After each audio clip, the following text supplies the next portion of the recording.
Good afternoon, everybody. This afternoon's proceedings are being transmitted after a 10-minute delay.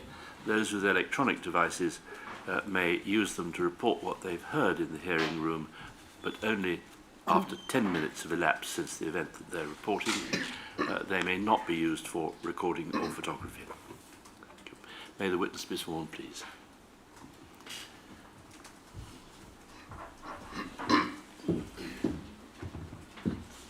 Yep. I do solemnly, sincerely and truly, declare and affirm that the evidence I shall give shall be shall be the truth, the whole truth, and nothing but the truth. Yeah, thank you. Please sit down. Thank you. Yes. Thank you, sir. Mr. Gilman, Aye. thank you for coming to give evidence today. If you need a break at any time, please do just say so. We will plan to break somewhere in the middle of the afternoon in any event.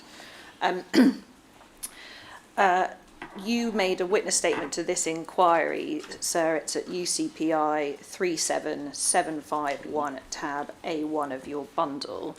Mr. Gilman, that was on the 4th of April 2025. You've signed it on the last page. Can you confirm, please, that that statement is true and accurate to the best of your knowledge and belief? Yep, it is. Thank you. The whole of that statement, Mr. Gilman, goes into evidence. I'm going to ask you some questions this afternoon, as you know, but I'm not going to ask you questions on everything within it as it does stand as your evidence. I'd like to start with your involvement in the trade union movement between 1993 and 2008. You say at paragraph 1.1 of your witness statement that you've been an active trade union member since starting work in 1993. You were a member of the Manufacturing Science and Finance Trade Union from June 93 to December 93. You were a member of the ACTS 1/11 at the Transport and General Workers Union, now referred to as Unite, from December 93 to June 2003. You were a member of the National Union of Teachers from June 2003 to date, and you were a member of the Builders Joint Sites Committee, the JSC, from 1993 to 1999. Is that right? Yeah, the JSC was trade unionists rather than a trade union, but yeah. Thank you. At paragraph 1.2 of your statement, you say that you believe you were on a blacklist very early on in your career because you were dismissed from a carpet cleaning company that had the contract for Checkers in 1987 when you were only 15 years old. And you believe that was because of your activism with the Campaign for Nuclear Disarmament and the anti-apartheid movement. Is that right? Yeah, I don't believe it. That's what someone on the phone said to my employer. They said, "You've got Dan Gilman working for you, you've got the contract for cleaning Checkers carpets, you'll lose that contract unless you sack Dan Gilman. He's in anti-apartheid movement and CND. I got on well with the boss, but in the end he said, listen, I can't lose a contract, so he sacked me." Thank you. At paragraph 1.5, you say that you also know that you were on the Consulting Association's construction industry blacklist from about 1999, and that's although you were not a builder, you were a merely supporter of the Builders Joint Sites Committee, but you know that you were on that blacklist. How did you come to find that out?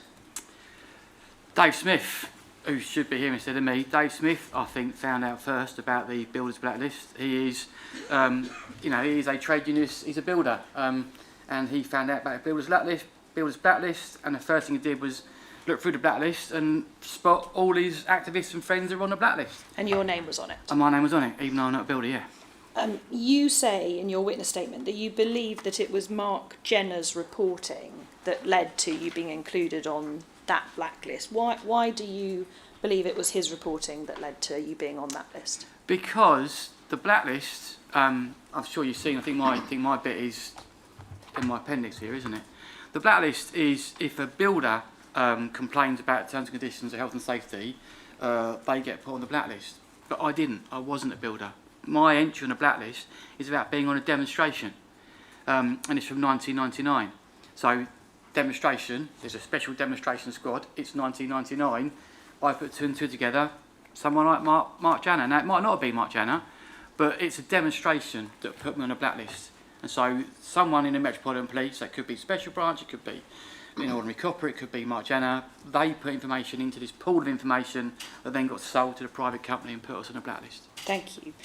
At paragraph 8.8 of your statement, you refer to thinking that the illegal dissemination of these files to blacklisting companies and employers by the Special Branch has had and continues to have an impact on your employment and the wages that you can provide for your family. Could you expand a little bit on that, please? What type of impact do you think it has had in the past and continues to have on you?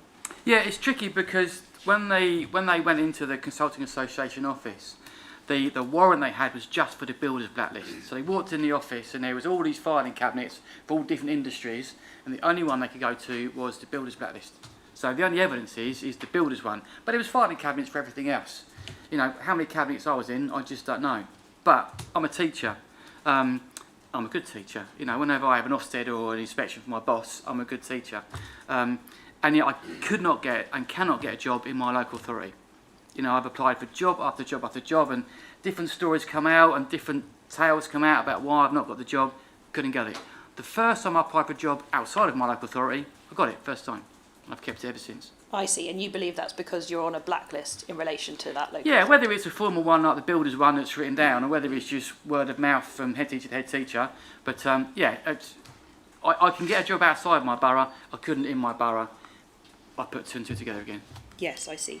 At paragraph 1.7, you refer to Carlo Soracci's deployment and his reporting on the fact that you were active in the National Union of Teachers, even though trade unions were not supposed to be a factor in his deployment. Presumably you object to that reporting by him on you during that time.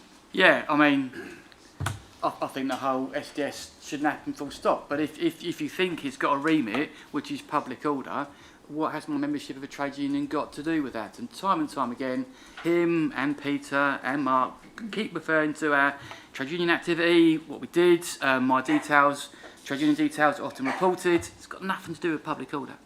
Yes, thank you. I'd like to look at your involvement then in political and social activism and the groups that you were involved with to one extent or another. I'd like to start first, please, with militant tendency or militant Labour, which later came to be known as the Socialist Party. At paragraph 2.1 of your statement, you say you were an active member of militant tendency or militant Labour or the Socialist Party between June 1993 and September 2015. Is that right? Yes, I joined militant Labour when it left Labour Party because I didn't support entryism. So when they left, became a separate party. That's when I joined it. Thank you. You say that you served as a branch secretary, national committee member, youth organiser, chief steward and local election candidate for that group. You say that the Socialist Party had several thousand members. Can I ask you about the role of a steward, and particularly a chief steward, in this particular organisation, please?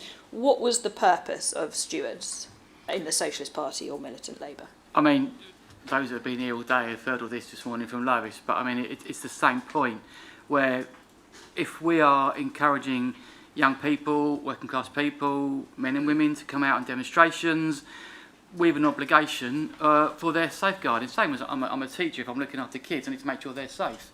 If you call a demonstration, you need to make sure people are safe. And so the stewarding is all about making sure people are safe. And what did that involve, practically speaking?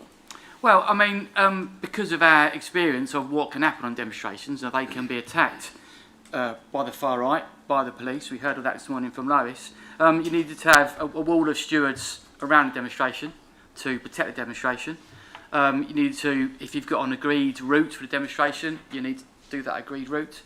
Particularly if you are demonstrating against fascists, you need to make sure that you're not going to bump into a bunch of fascists around the corner. You know, often in East London you'd be demonstrating and then you'd be attacked by fascists who are hiding around the corner. So it's about defending the demonstration, being aware of the context you're demonstrating in.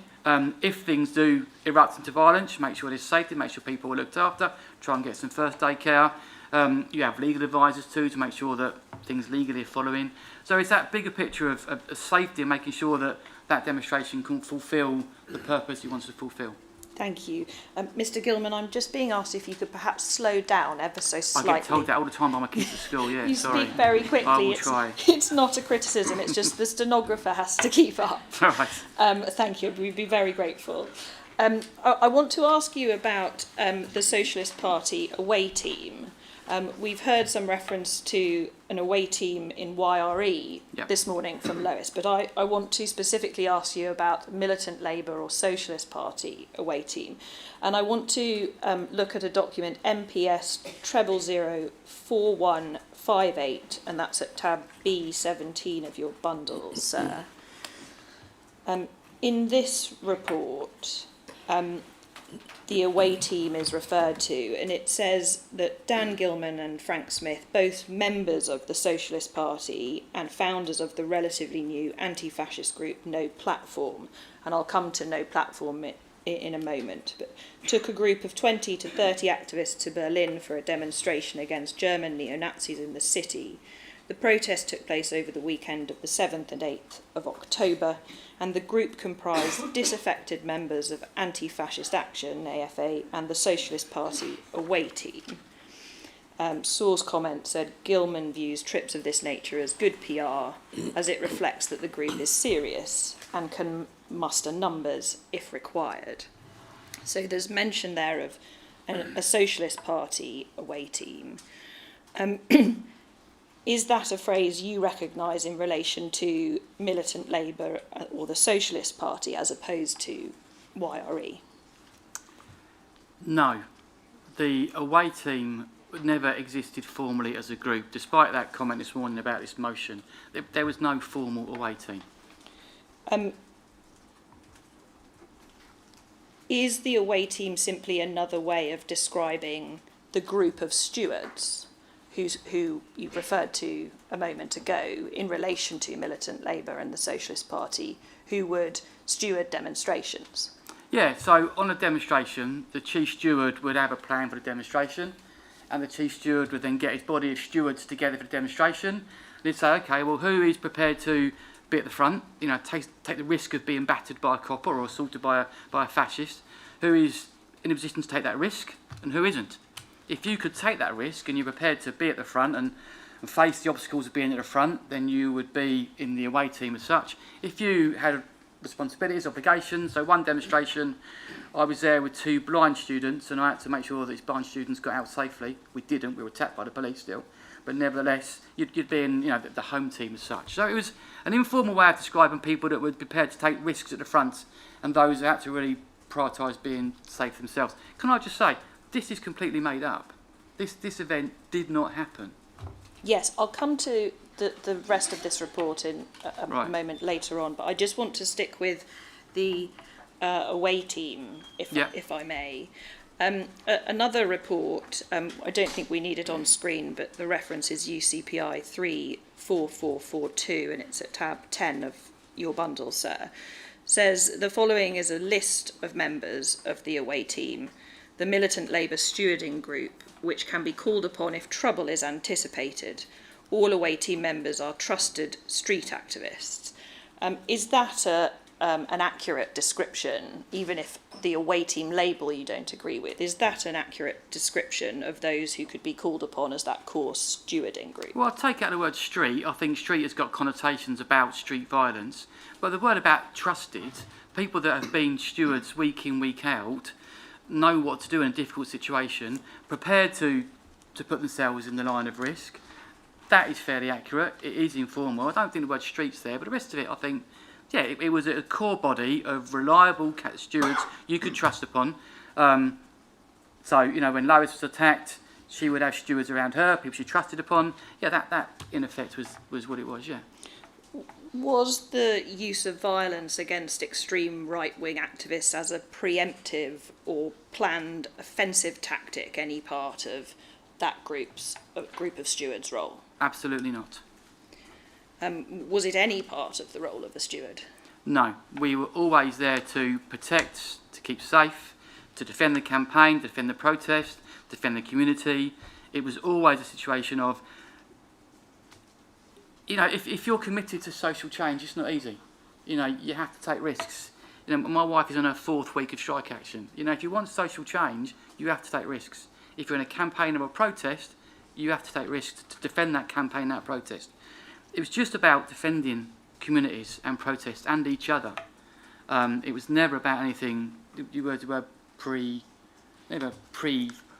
you use a word about Preemptive. never preemptive. It was never about attacking anyone. It was always about defending our communities and each other.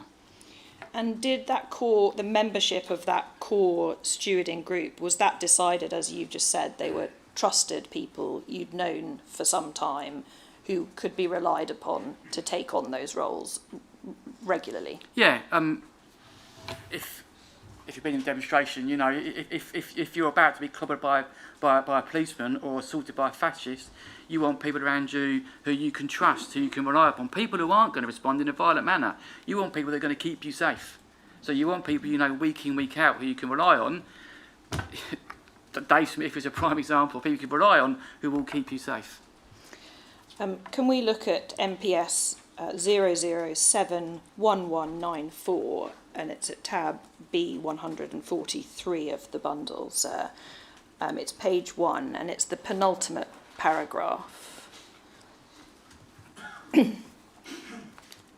This report talks about, again, the Socialist Party away team, and it's described as you are described, along with others there, as senior members of the Socialist Party away team, a stewarding group that worked closely with AFA on its actions and had been involved in mass disorder during the London poll tax riots, the BNP bookshop riots in Welling, the June 2000 Stop the City disorder, and also smaller AFA organised actions against the extreme right wing in Dover, Waterloo and Brick Lane. The away team also undertook actions on its own initiative, usually involving small BNP electioneering groups. The group would attack canvassers, destroying their material and using violence to convince the extreme right-wing activists of the error of their ways. The away team was extremely tight, and the leading members had personal relationships dating back 10 to 15 years. In relation to various of the details set out there, I just want to ask your view on the accuracy of this description. You would agree, presumably from what you've just told us, that away team, if we're going to call it that, the group of core stewards, being described as extremely tight, and the leading members having personal relationships dating back 10 to 15 years. Is that an accurate description of that group? Yeah, I mean, I was in the Socialist Party for 20 years, so you know, you're campaigning with people that week in, week out. Yes, yeah, that's true. Yeah. Did that group, the away team as described here, work closely with the AFA? Yeah, AFA, Anti-Fascist Action. Yes, so always. I mean, as Lois said this morning, most anti-racist campaigns, because sadly the left is split, there's always 3 or 4 or 5 different groups. So we would work alongside whichever groups were also campaigning in that area, be it AFA, be it Anti-Nazi League, be it New Monitoring Project, wherever it was, we would work with them, yeah. Were you involved in the AFA organised actions against the extreme right wing in Dover referred to there? Yeah, so Anti-Fascist Action was a broad group really. So I was involved in Kent Anti-Fascist Action, which actually was pretty much run by the YRE in Kent, to be honest. So I did in Dover, but that would have been through the YRE and our role in CAFAC, Kent Anti-Fascist Action. Were you present at a protest in Brick Lane on the 19th of September 1993 involving the BNP on one side of the street and members of the Kingsway anti-fascist group, KAFG, on the other side? That's the week of the video we saw this morning? No, it's not. I mean, the YRE and all the anti-racist groups were in Brick Lane from week after week because the Brick Lane community were trying hard to eject the racists and fascists from their community. So we were in Brick Lane regularly. I don't know if I was in Brick Lane that particular day. Okay, I'll come to the video. We did see a video of the 19th of September. We did. I can come to that. So I think the one you're talking about we saw this morning, I wasn't at. You weren't at? No. I'll come back to that if I may. I just want to finish off with this document. Were you involved in any AFA organised actions against the extreme right wing in Brick Lane in 1998 or 1999? As I said, week on week, I wasn't there every week, but we helped the Bengali community throughout that time to try and reject the racists and fascists from their community, yeah. Were you involved in an attack on a BNP canvassing team in Slade Green, South London, in either August or September 2001, do you know? There were various election campaigns where racists would go around putting racist filth through letterboxes, and we would challenge them and say, you can't go around intimidating this community putting forward your racist material. So there were campaigns that we were involved in. Say Green doesn't ring a bell, but it's possible. Okay. Do you have any further comment on what's said in that particular report, in particular that the group would attack canvassers and using violence to convince extreme right-wing activists of the error of their ways? No, we never attacked canvassers. We didn't use violence, but if you ever try to have a conversation with a fascist, it never goes very well. There's no political debate you can have with a fascist. You don't say, excuse me, young man, you can't give out your racist material, because they just punch you.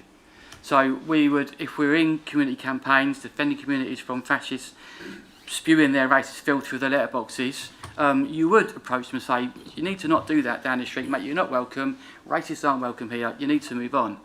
The fascist response is to assault you. That is the nature of fascism. So you are put in a situation where you self-defend yourself. You defend the community you're in, you defend your other stewards with you, you defend yourself. You never attack them, but the nature of fascism is they attack you, and so you just defend yourself. Can I just remind you to slow down if you can? Do keep reminding me, sorry. I'll come to some of the specific reports, particularly from Carlo Sirachi, HN 104, in a moment, but I just want to finish off the groups that you were involved in sort of some general background. So at paragraph 2.1b of your witness statement, you talk about No Platform. And you were a member of No Platform anti-fascist network between 1998 and 2003. Yep. You were a chief steward and lead organiser, is that right? Yep. No Platform evolved into Antifa around 2002 to 2003. You say that No Platform was an anti-fascist organisation united by their commitment to opposing fascism in Britain politically and, where necessary, physically. What did you mean there when you said, and where necessary, physically? As I said before, I am against fascism because it is unjust, it is unfair, and they assault the left-wing movement that I am trying hard to promote in society. When you challenge fascism politically, the fascists don't respond politically. The fascists respond violently. That is the nature of fascism. Their response is to attack you. So if you're going to politically oppose fascism, you have to be aware that they're going to assault you. And so you have to be prepared and well organised to defend yourselves. You were chief steward in No Platform as well as for the Socialist Party. Was that role any different in No Platform to in the Socialist Party, or was the purpose and the nature of the role the same?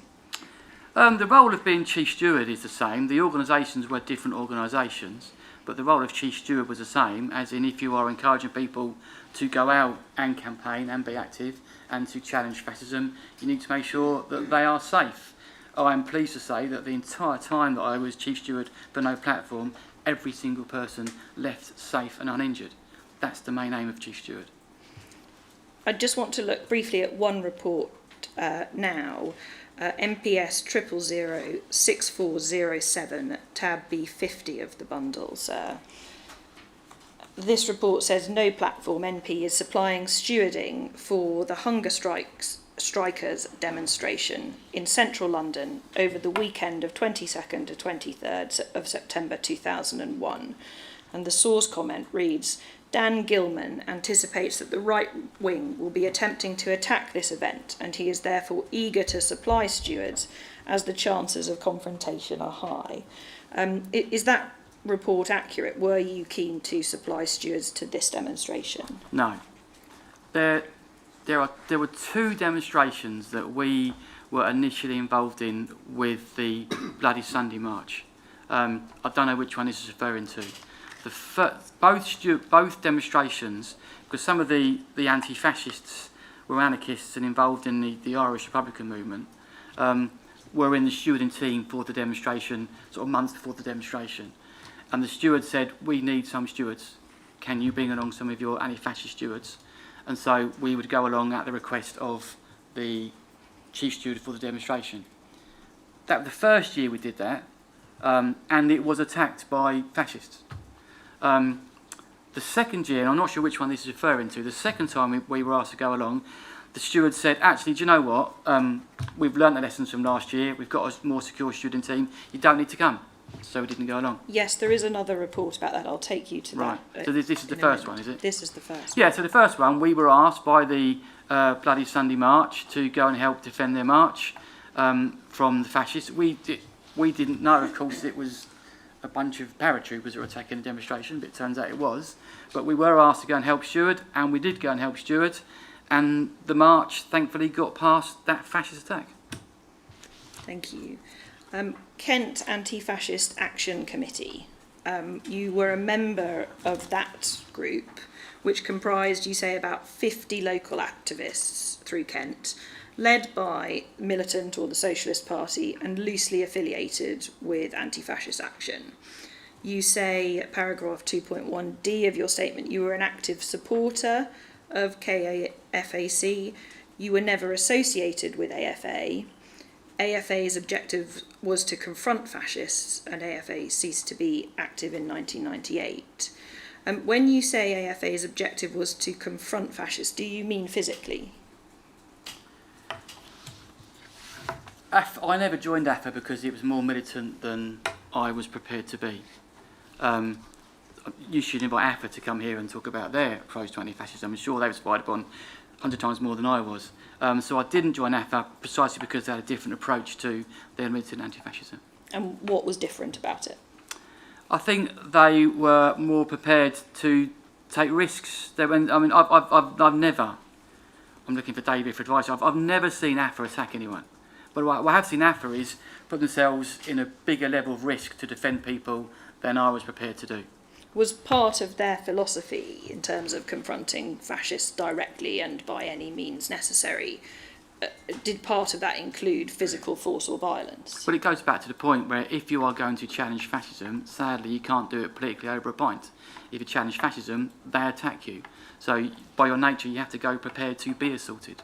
And so what was different in the philosophy of CAFAC in terms of confronting fascists directly and by any means necessary than that of AFA? CAFAC was predominantly run by us in the YRE in Kent, so we had a slightly different political agenda to AFA.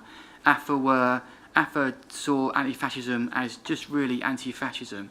They had a separate political group, whereas CAFAC saw anti-fascism as a broader political programme.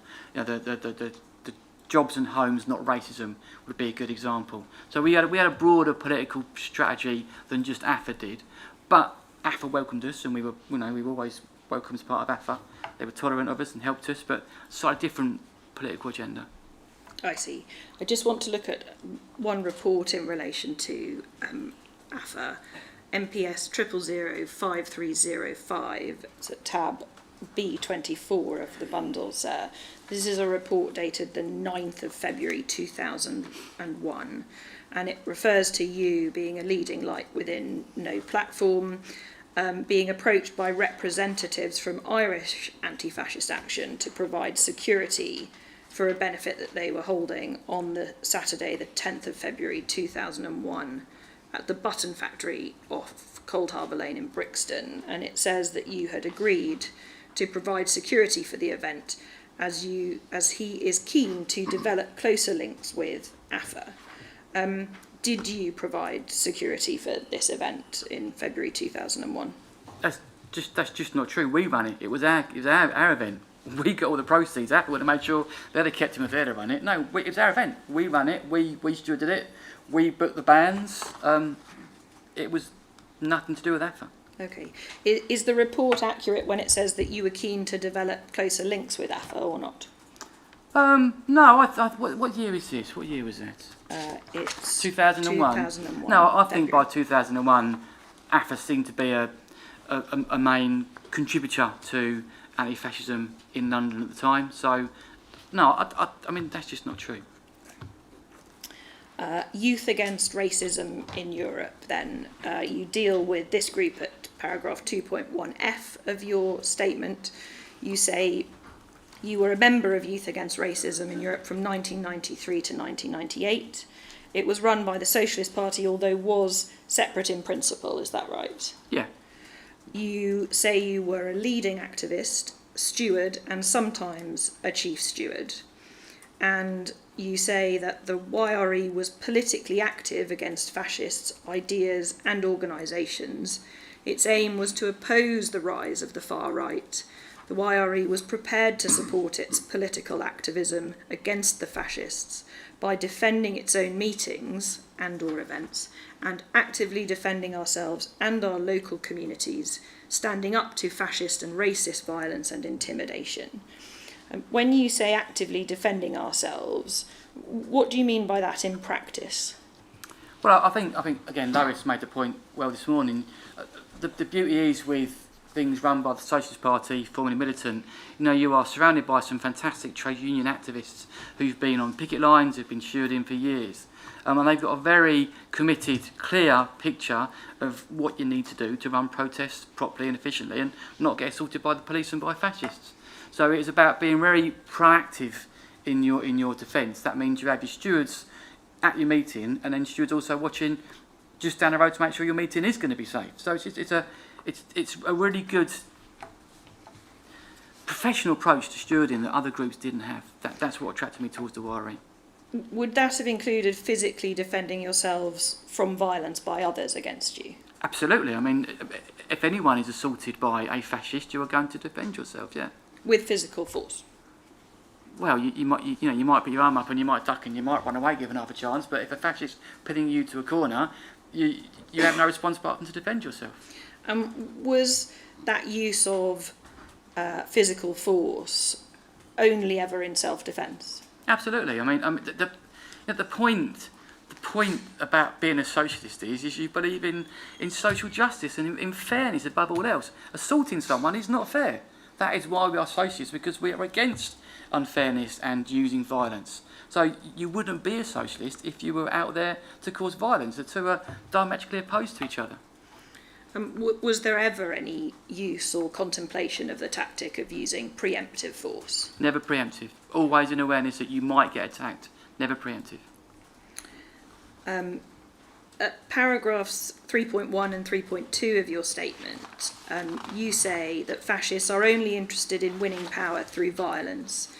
In the end, they can only be opposed in the same way, and that fighting fascism politically by the very character of its ideology means that you have to be prepared to fight it physically too. Does the acceptance there of using violence to oppose fascist violence and to being prepared to fight fascism physically mean that the YRE was prepared to contemplate the use of preemptive violence in its resistance to far-right groups as opposed to only defending yourselves? Oh, but you've missed out the context of that paragraph, where the point is that Churchill wasn't a preemptive, violent person. My granddad wasn't. They were forced into that situation by the nature of fascism. Millions of men and women died in the wars against fascism because people hadn't earlier on clocked on you had to stand up to them. So the nature of fascism means unless you challenge them, unless you stop them giving out their racist and fascist filth, they just grow and they grow and they grow. And the earlier you intervene, the less people are, the less disruptive there is, the less death there is. You say you were a steward and sometimes chief steward for YRE. Was the nature of stewarding in YRE similar to stewarding for No Platform and the Socialist Party? Well, I mean, we were smaller in No Platform, so the point of our stewarding was to keep people safe. So we had less people to keep safe, frustratingly. With the YRE, it was thousands of young people, and often it was their first demonstration. So there was much more focus on keeping things really safe, really secure, almost like safeguarding as a teacher, because you've got thousands of young people. When we had smaller groups like No Platform, you had more people that have been out more regular on demonstrations. They were a bit more confident. So the nature of what you did might change. But in the end, it's still keeping people safe. Just the size of the demonstrations and groups would change. I see.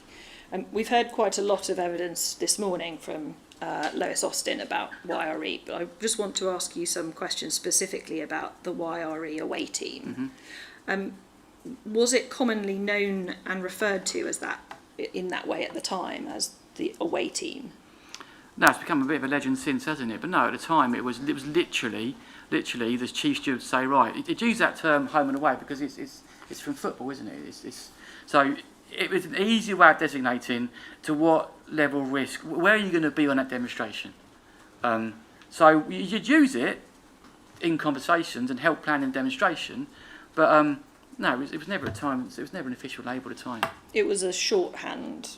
It's a way of describing what your role would be on that demonstration or in that campaign. Yeah. And in that context, were you part of the YRE away team? Yeah. So at times, when the chief steward would say, okay, well, this is the campaign, this is the protest. What role do you want to play? You know, if I'm feeling that I'm prepared to put myself at the front of that, then I would have done that. Yeah. Yes. And you said that the role and purpose of the away team is to be at the forefront of stewarding of demonstrations. Did that involve the risk of confrontation and violence? That's why you say, yeah, do you know what, I'm going to be the away team, because you think on that demonstration needs particular defending. You know, our experience is, as we've heard, is the police attack demonstrations, the fascists attack demonstrations. So yeah, you would know. If you're saying, yeah, I'm prepared to be the away team this week, then you would know someone has assessed, the chief steward has assessed on this demonstration, we need some more people at the front who are prepared to take that risk. So was the away team, in the YRE at least, a subgroup of the wider stewarding group? No, you'd always meet, there'd be a chief steward, often it was Lois or Hannah, there'd be a chief steward, and then you'd all meet together, and then you'd plan what you were going to do in that campaign over the weeks or on that demonstration on the day, and you'd be given different roles depending on what you flagged up as your focus. And again, was there any contemplation of violence or physical force against extreme right-wing activists as a planned offensive tactic, any part of the away team's role? No, it was always an awareness that the fascists could and did attack us, and it was being prepared to make sure they didn't hurt anyone. Was the away team in the YRE all male at the time? Do you know what? I think on reflection, we were probably a bit misogynistic at the time, yeah, and it probably was predominantly male, yes. And was it required to be all male, or did that just come about? No, and you know, so I mean, because we were part of a broader sort of stewarding group. You know, so you'd meet as a stewarding group before the campaign, before the demo, and there'd be men and women there. So, go on, repeat me your question. Make sure I've answered it properly. Thank you. Was it required to be all male, or did it simply come about in that way? So I'm certainly feeling a bit guilty because, put on reflection, it probably was too male, and it would have been better to have more females in it. But it wasn't all male all the time, but predominantly it was. And did that reflect an attitude towards physical confrontation and the use of violence, or was it for some other reason? I think sadly the Labour movement is dominated by men to a large extent anyway, numerically. I think it might well have reflected what you were prepared to risk on the day. Yeah, probably, yeah. We've mentioned, and it's been shown this morning, some clips of the ITV World in Action series programme. It was Series 30, Episode 8, Violence with Violence, which was aired on the 15th of November 1993. I don't need to play it again. I think you've seen it. Yep. You've seen it before today, and then you've seen the clips played today in evidence. Thank you. Just for reference, it's UCPI 39414 in the bundle. in relation to that video and how the YRE away team is described in that video, I just want to ask you some questions about some specifics of whether those descriptions are accurate. It was the YRE leadership is described as not officially advocating violence. Do you agree with that? Absolutely, not officially. It didn't advocate violence, full stop. Were there around 25 members of the YRE away team? No, as I said, it would vary on every campaign, on every demonstration. You'd be asked where you wanted to put your priority. It would vary from demonstration to demonstration. Was the away team a hidden group within the organisation? No, I mean, I wasn't particularly important in the YRE or the Socialist Party, but I was asked, would you rather be away or home team this week? So no, it wasn't hidden. Was the away team used for defence and direct confrontation? Definitely defence, no direct confrontation. In that video, there is reporting on the demonstration on the 19th of September 1993 that we've referred to already. That was a BNP demonstration celebrating their by-election victory at the Isle of Dogs. And the YRE away team is reported in the video as being present under an ANL banner protesting on the other side of the street from the BNP. Is that your understanding of what's in that video? Well, I mean, I wasn't there at the demonstration, and I would find it highly unlikely that anyone who's on that day been given an away team steward responsibility would stand there hiding behind an ANL banner. That wasn't their job. Their job was to make sure the demonstration was safe. So I wasn't there, but I would imagine the away team were on the edges, making sure the fascists weren't attacking the counter demonstration. The type of behaviour reported by the YRE away team in that video clip is that some dressed as skinheads crossed over to the BNP protesters' side of the street, pretending to be racist, and effectively confronted those BNP members. Was that type of tactic something that was part of the YRE's tactics in confronting fascists? So I currently have got quite short hair, and I'm wearing my DMs, and if I approach a demonstration, would you think I was a fascist or a racist? I mean, there's no dressing up as racists and fascists. We're just ordinary working class people who wear ordinary clothing. So the police made that assumption, oh, white working class blokes, they must have been fascists. I'm wearing now what I'd have worn at the time. But in terms of what's seen in that video, there was a separation, wasn't there, of the BNP demonstrators and the anti-fascist demonstrators by the police, one on one side of the street, the other on the other side. Yeah. And what's shown and what's reported, it said in that video, is that the anti-fascists deliberately go to confront BNP demonstrators on their side of the street. Would you agree that that strays into a preemptive physical confrontation? No, because, no. First of all, I can't tell you what they thought on the day because I wasn't there. Lois was. I think she gave a quite clear description this morning of what happened on the day. It's not preemptive. It is, you are, after weeks and months of working with the local community, the Bengali community, they've just seen a fascist, a avowedly fascist councillor elected. There they are on Brick Lane, the centre of Bengali community, week in, week out, month after month with campaigns to get them removed, and they've not been removed. That's a natural response of people who are tired of hearing this racist diatribe thrown out at them. It's a natural response. It's not a preemptive attack. But do you accept it goes beyond defending yourselves? No, because we were getting attacked. The community was getting attacked. People were being killed. I mean, Brick Lane was one of the streets that Copeland put one of his nail bombs on. You know, so when it comes to who's been attacked, the community's been attacked. It's not the fascists been attacked. Do you accept that it seems to show an appetite for violence or physical confrontation amongst the YRE stewards? What it shows is a commitment that I wasn't there. I'm assuming that they had at the time a commitment after months and months of working with the local community to eject the fascists from their community. It's a commitment. In the programme, it's reported that the away team claimed to achieve their aim of attacking the BNP and driving them off the streets. Do you have any comment on the accuracy of that? The fascists never came back to Brick Lane, but that was part of a month of political action. But they did never come back. And how do you feel about the way in which the YRE away team was depicted in that programme generally? Do you have any further comment on that? Yeah, it's very negative. It's got this assumption that there was this secret core group of 25 violent thugs. That isn't what existed. As I said before, there was a massive campaign group of professional stewards, and you'd just be asked per campaign, per demonstration, how would you like to prioritise your effort in that campaign? That isn't what that video shows. Thank you. I want to move on just to going through the final groups that you were part of, please. Reclaim the Streets. You say you were a Reclaim the Streets supporter between 1995 and 2000. You described them as a loose confederation of several environmental groups.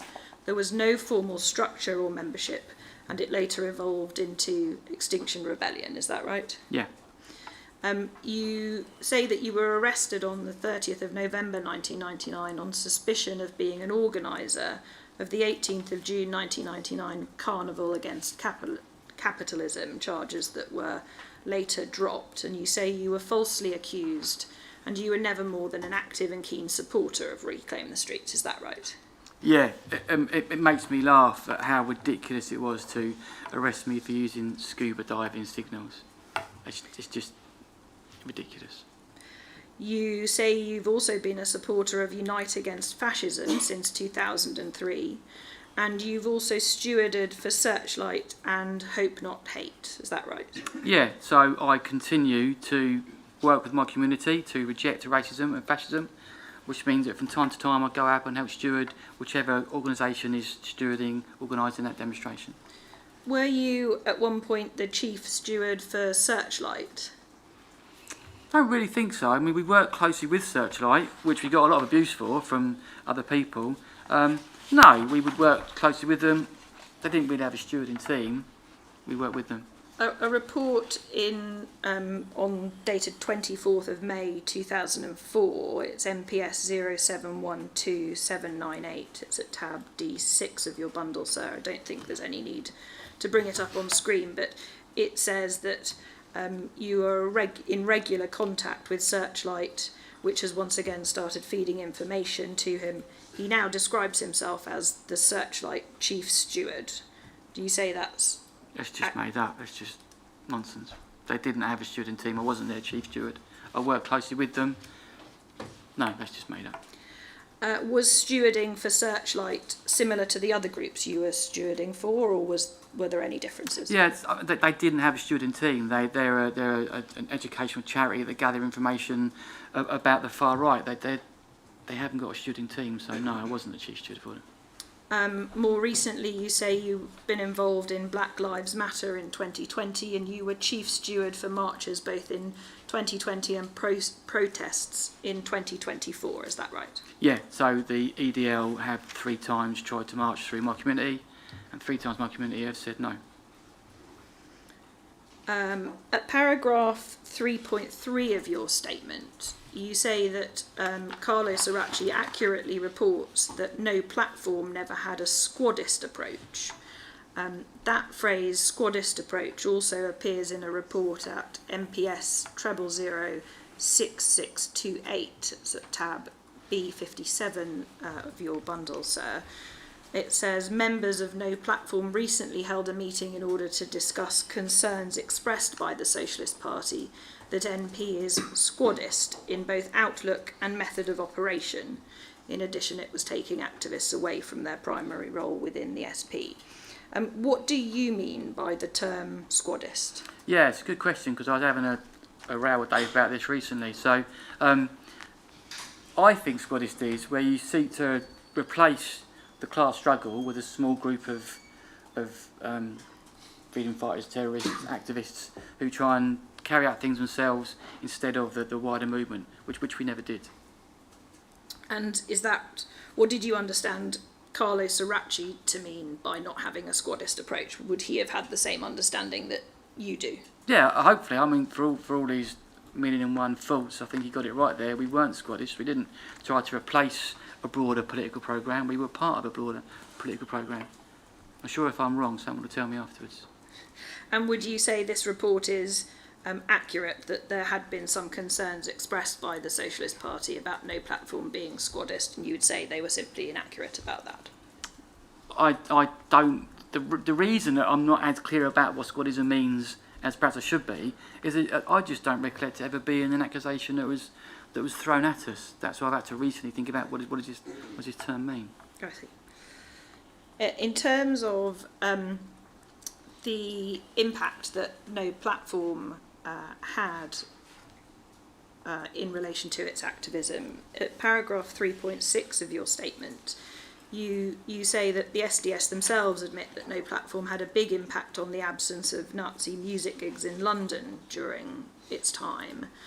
There's a report at MPS 0073304 at tab D8 of the bundle, and it's at page 3, which says a particular aspect of AFA's time was the targeting of extreme right-wing music gigs. AFA were particularly successful at disrupting these, so much so that during most of NP's time there were very few gigs held in London. Would you agree with that? Yeah, it's one of the things that I am proud of. You know, fighting fascism is a political strategy. That the point about fighting fascism is not normal. You know, it's unique. It just thrives on violence and hatred. Having a music festival after a day when you've been beating people up because they're a different colour to you makes it seem normal. So I'm really pleased that if we played a role in stopping fascists having a nice dance and beer after being violent thugs, yeah, that's good. Carlo Sirachi, in this report on page 1, states that no platform was set up in early 2000 and that the group, quote, agreed that it would itself undertake violent action against right-wing activists and seek to disrupt their activities by whatever means available. It's, I believe, somewhere in the middle of that page. Yeah, at the bottom. Did no platform agree it would undertake violent action against right-wing activists? No, that is just not what we exist for. That is why I'm not going to. I'm committed to fighting for justice and equality. The last thing I'm going to do is spend my time and effort and money on a group committing violent action. It's just not true. What about physically disrupting their activities by whatever means necessary? No, the whatever means necessary is take whatever you can do to defend yourself. Do what you have to defend yourself, not attack fascist meetings. I've never attacked a fascist meeting. Was there any type of vetting by no platform of its members to seek to ensure they didn't have a propensity for violent preemptive action which went beyond the potential for self-defence? No, we were. So the full name was No Platform Anti-Fascist Network. So we tried to fill a gap when other groups withdrew from anti-fascism. We tried to fill a gap, which is just putting together the bits and pieces, the odds here and there, the small groups here and there, in a broader umbrella network. I only ever felt responsible for the Socialist Party part of No Platform. There was no leadership, so all the different groups would meet together and the different groups would take responsibility for their different groups within their sort of remit. So there wasn't vetting because it wasn't our job to tell anarchists what to do or Huntstaffs what to do or the Wombles what to do. We would just make sure that we are committed to just challenging the fascists.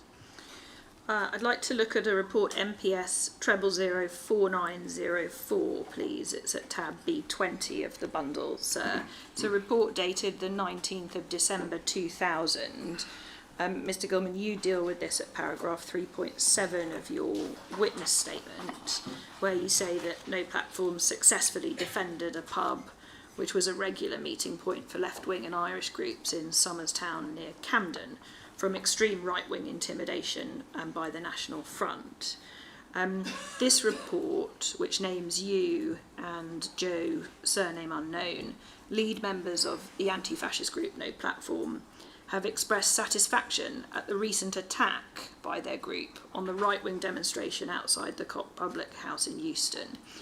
Despite a number of No Platform members being arrested at the event, it is viewed as a success, as they were able to attack fascists and disrupt the protest. Now, you say at paragraph 3.7, as the police were not prepared to remove or arrest those fascists threatening the venue, No Platform and other anti-fascists had to intervene to disperse the fascists. And you say, although there were arrests, that no one was charged. What do you say about the accuracy of this report? Of Carlo's report, Yes. it's just clearly his one-sided view of it, painting a negative picture. I'm proud of the fact that this community pub can continue to support whichever bands it wants to play and events it wants to have. We defended their right, that the landlord wanted support. We went along and supported the landlord. We defended the pub from a fascist attack. There was no joy in what he said. We're pleased about the amount of. He's pleased about something. So it was viewed as a success as they were able to attack fascists and disrupt the protest. It's a success because the pub still hosts left-wing and Irish events. That's why it's a success. So you wouldn't agree with the characterisation in the report of you and No Platform attacking the right-wing demonstration or the fascists? No, the fascists were trying to stop the Irish event from taking place. The police were doing nothing to stop the fascists. The police were corralling, kettling in the people defending the pub. They were doing nothing for the fascists, and the fascists at any point could have broken in and just smashed up the event, as was their plan. Was there physical intervention by the anti-fascists to disperse the fascists, though? The fascists were trying to break up the event, and we stopped the fascists from attacking that community pub. And when you say stopped them, what does that mean in practice? How did you stop them? It means when they're about to throw bricks and things through the window and about to assault the pub, you stand in front of the pub. You say that this is not going to happen. You're not going to attack this community pub. We've been asked here by the landlord to defend this event. This is a completely legitimate event. We're here to defend that event. When the fascists attack it, you stand in the way. But when you stand in the way of the fascists, they start to assault you. So you would accept that it does involve physical confrontation? Does that say go slow again? It does, yes. well anticipated. Sorry. Yes. If you could, I'm sorry, I should remind you every now and then. Go on. If you could try and slow down, yes. Thank you. So sorry, I was asking, doesn't that involve some physical confrontation? As I keep saying, if you are committed to promote the labour movement and communities and defend them from fascism, the nature of fascism is that they're going to assault you. And so violence erupts because the fascists bring that violence with them. Wouldn't you accept, though, that proactively dispersing fascists from a location would involve some offensive violence as opposed to only defensive? No, because they were there for the sole purpose of attacking. They weren't there for the gig. They weren't there for the music. They were there to attack it. All we're doing is defending that pub and that event. Can we look, please, at MPS 0006121? It's at tab 42, Sarah, of your bundle. This is a report dated the 18th of June 2001. And it says No Platform are intending to carry out more targeting on right-wing extremists with a view to attacking them whilst out canvassing or leafleting. It is hoped that the organisation can build up a good intelligence portfolio of known right-wing extremists who can be visited at appropriate times. And then the source comment says it would appear that NP is adopting more and more of the type of tactics of anti-fascist action. Dan Gilman is particularly in favour of this type of activity. Was No Platform intending to carry out targeting of right-wing extremists with a view to attacking them whilst out canvassing or leafleting? I'm really pleased you brought this up, because if you hadn't, I was going to raise it. This is one of the prime examples of just this complete made-up nonsense to try and make us sound much more scary, to justify what was a nice time that Carlo was having. It's made-up nonsense. At no point has any left-wing, any anti-fascist group I've ever known, let alone what I've been involved in, done this. It just doesn't happen. And this report refers to more targeting. Had there ever been any of this type of targeting, that is preemptively going out seeking confrontation with fascists as opposed to defending other anti-fascist events? I mean, if you can find me ever in the history of anti-fascism, any anti-fascist group has gathered a body of evidence about fascists to attack them, it's just not what anti-fascists do. It's why we're anti-fascists. We do not do this. And the particular reference to you being in favour of this type of activity, what do you say about that? I think it's just Carlo trying to paint a bad, negative picture of me. It's a lie. Yeah. What do you think is the reason he reported it in this way? I think, what a cracking job. He's getting paid to go out and drinking with his mates and having fun. He has to justify the millions of pounds being spent on him and his nice flat and everything else is spent on him. You've got to justify that. So he has to create this picture that's it's not a real picture. It's just there to try and justify the immorality of all that he's doing. He's trying to justify it, and it's just not true. The report also refers to building up an intelligence portfolio of right-wing extremists who can be visited at appropriate times. Was no platform interested in identifying or visiting fascists? Absolutely not. Never. And not just us. No anti-fascist has ever done that. What about the portfolio? Did a portfolio or database of any kind exist in relation to extreme right-wing? Nothing that I've never seen a portfolio or database of fascist names. Are you aware if Searchlight had any such portfolio or similar database? I'm not in Searchlight. I can't. I doubt it. I've never seen it. So you would say essentially all of the action referred to here was all about defence, not about targeting or offensive action? Yeah, if ever we got information from Searchlight, it was, we have heard the fascists are going to attack this meeting. We have heard the fascists are going to do this thing. It was never an address or a name of a fascist or a photograph. It was always, they're going to do this thing, they're going to attack you here. So it was never a response to a kind of database. Did you ever see, were you ever aware of anti-fascists seeking to provoke violence from extreme right-wing activists or protests in order to respond with violence in kind? If you've ever seen Combat 18, the last thing you want to do is provoke them into a fight. No, we've never tried to provoke these great big Nazi thugs into a fight. It's just not a wise thing to do. There was, though, as I think you've accepted, an acknowledged risk of violence occurring. How could you be confident that your protests or your disruption of right-wing protests wouldn't end up with someone getting seriously hurt? Because the whole point about stewarding is to make sure that if you are encouraging people to get politically active and get involved in campaigns and to defend their community, the first thing you have to do is make sure they are safe in doing that. What would have been the threshold for you to decide to cancel an event or your participation in an event because of such a risk? Well, I mean, the only time we've done that was that second Bloody Sunday march when the steward said, we've assessed the situation, we think that we are confident that if the fascists do attack it, we are well stewarded, we're safe, we don't need you, then we didn't go along. So did you routinely, perhaps not formally, but did you routinely consider the risk of violence or public disorder in your attendance at events? Yeah, well, the reason you have a stewarding team is our experience in the WARI, Socialist Party, No Platform, is that the police and the fascists attack demonstrations. They try and stop you changing society for positive reasons. So you always go there with the expectation that there is a chance it will be attacked, yeah. I want to look at a number of other reports to ask you about some of the details within them and their accuracy. I anticipate your answers are going to be very similar in relation to Right. all of them, as the answers you've already given. So I'm hoping we can move through these relatively quickly. But if we just see how we go this Yeah. afternoon with time.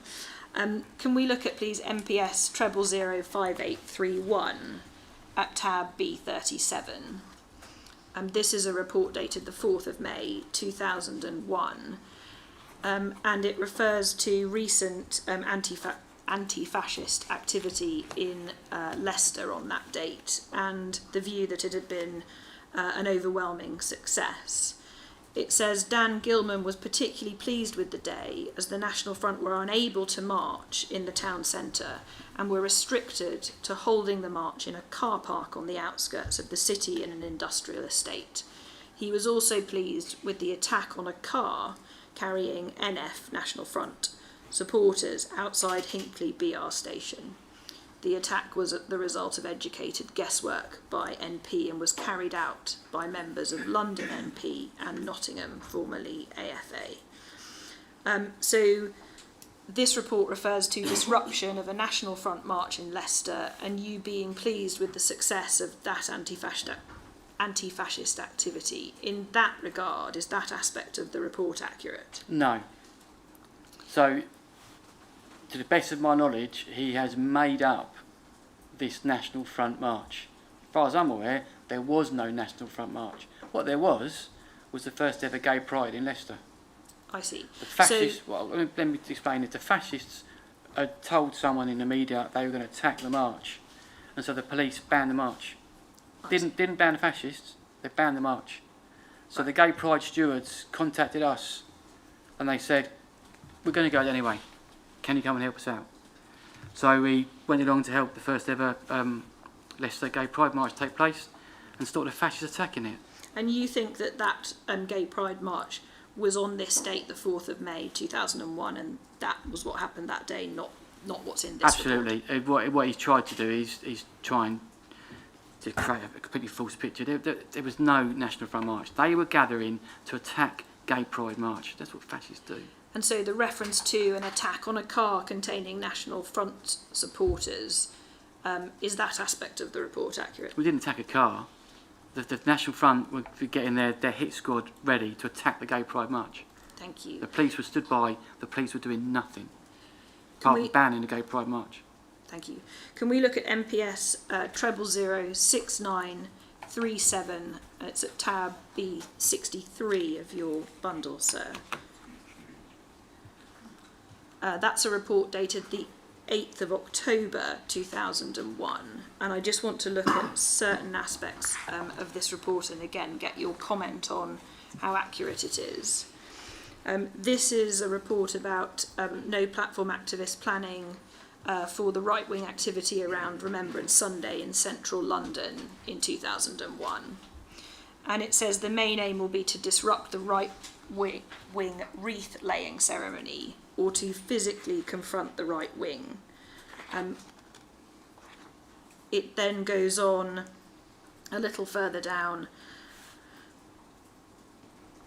The leading faces in NP, such as Dan Gilman and Mario, which is a cipher we're using to protect that person's anonymity, will be used as a decoy for the police spotters by going to an unconnected location, possibly Hyde Park or Green Park.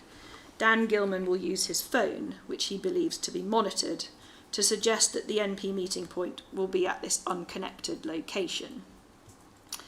It carries on a little bit further on. It is hoped that this will give the NP the breathing space away from police attention that they need to organise an attack on the right wing. And the source comment at the end says London NP are determined to make this a successful activity and to avoid spoiling by the police. So this reporting suggests, doesn't it, very deliberate, pre-planned, premeditated use of violence. Is that aspect of the report accurate? That is what it suggests, and it's made up nonsense. Did you intend to use a tactic of being a decoy for police spotters on this occasion? Absolutely not. That was the meeting point where we're going to meet at Green Park, which is just around the corner from the cenotaph, and we were, as anti-fascists do every single year, go and protest at fascists celebrating our cenotaph. Was this a tactic, the tactic of using certain activists to be a decoy for police spotters so that police were drawn away from where the actual action was? A tactic used by you or other no-platform activists generally? No, as I said, that was our meeting point. There was no planned decoy. That was where we were meeting. Did you ever use such tactics? No. You did believe your phone to be monitored? Well, it was. I mean, on his report, he's got my phone number and he's got my wife's phone number. We'll come to that a bit later, but yes, so you did believe your phone to be monitored. Did you ever use your phone to talk about a false meeting point in order for police to, or the state to listen in on that false information? This is quite simply not true. I mean, I use my phone in the knowledge that I've seen it. My phone is on some special branch report. I use it all the time. The point, I mean, no, we never hid anything. Nothing we did was illegal. In all the years that we were spied upon, not a single one of us got arrested or charged with any anti-fascist activity. Nothing we did was illegal. So I'm more than happy to use my phone and still do any time. And do you have any further comment on the suggestion in the report that tactics such as using a decoy would hope to give no platform breathing space away from police attention that they needed to organise an attack, in other words, offensive preemptive violence on the right wing? No, and in particular, every single year, the anti-fascist movement always go and challenge the fascists celebrating at Cenotaph. Nothing to hide in that.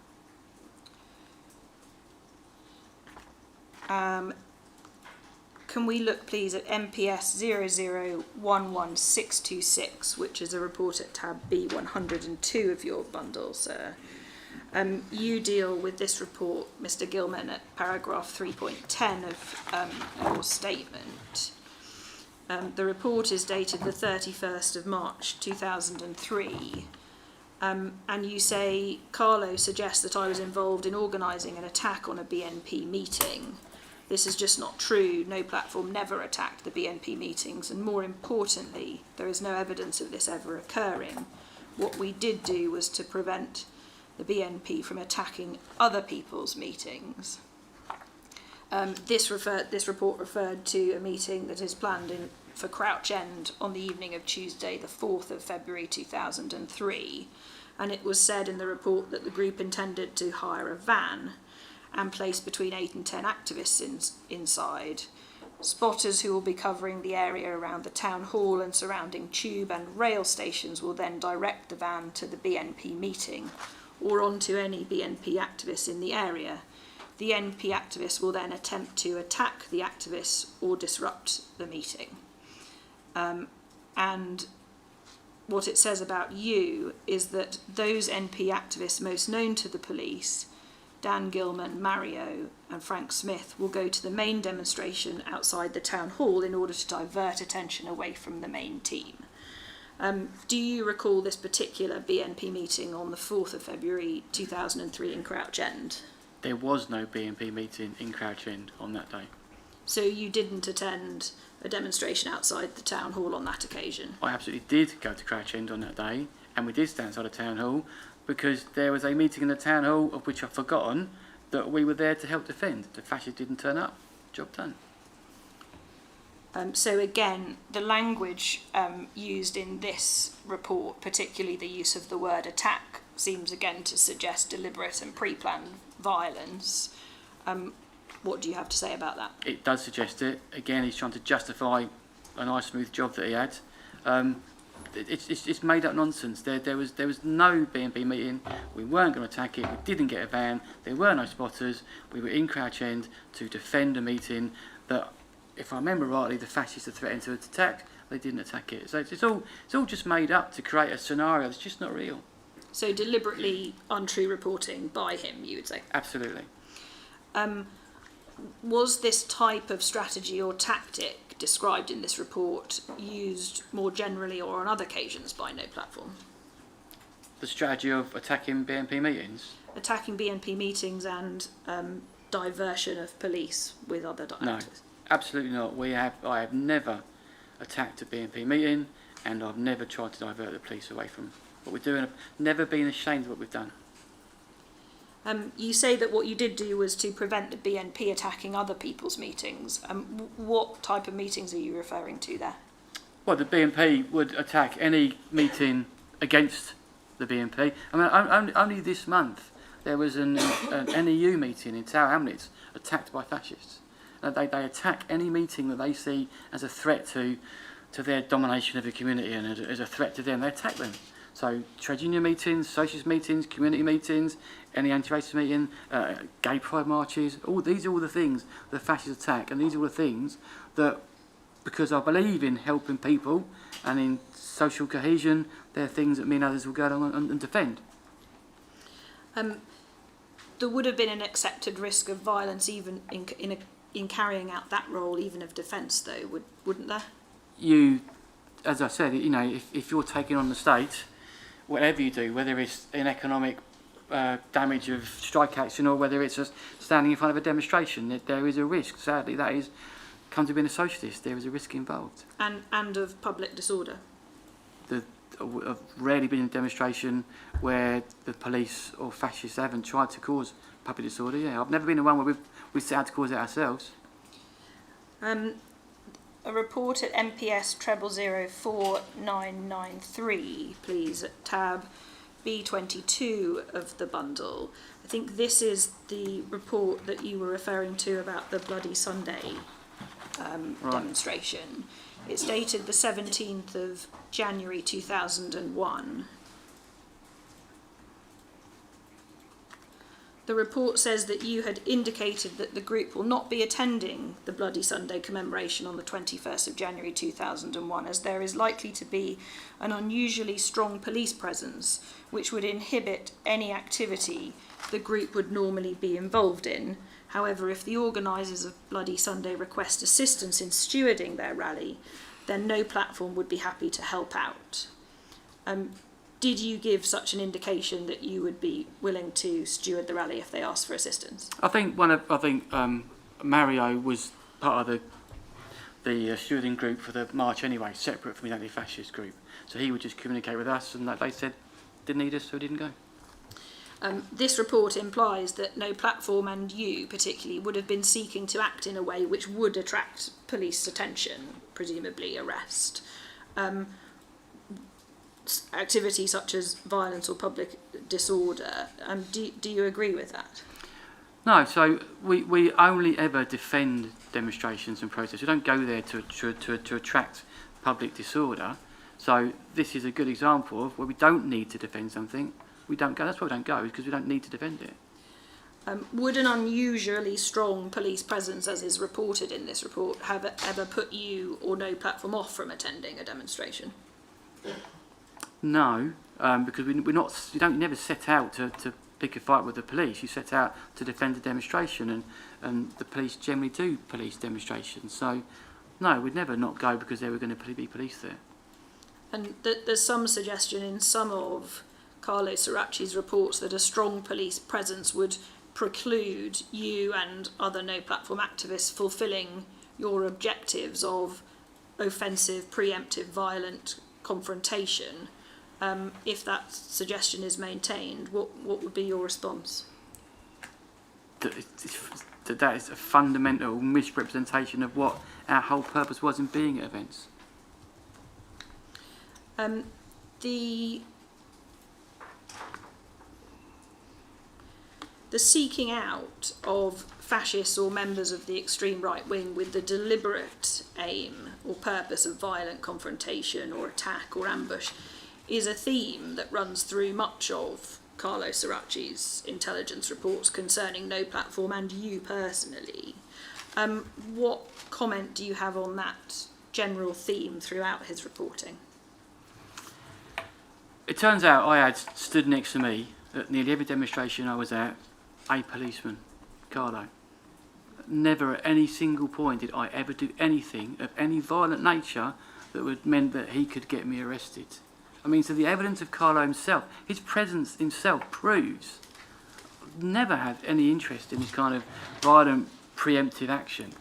There's police next to me. He'd have known. He'd have seen it. It never happened the entire time he was there. So it's all wild exaggeration, simply untrue. It's all simply untrue. It's to justify what for him was a nice, fun 4 years.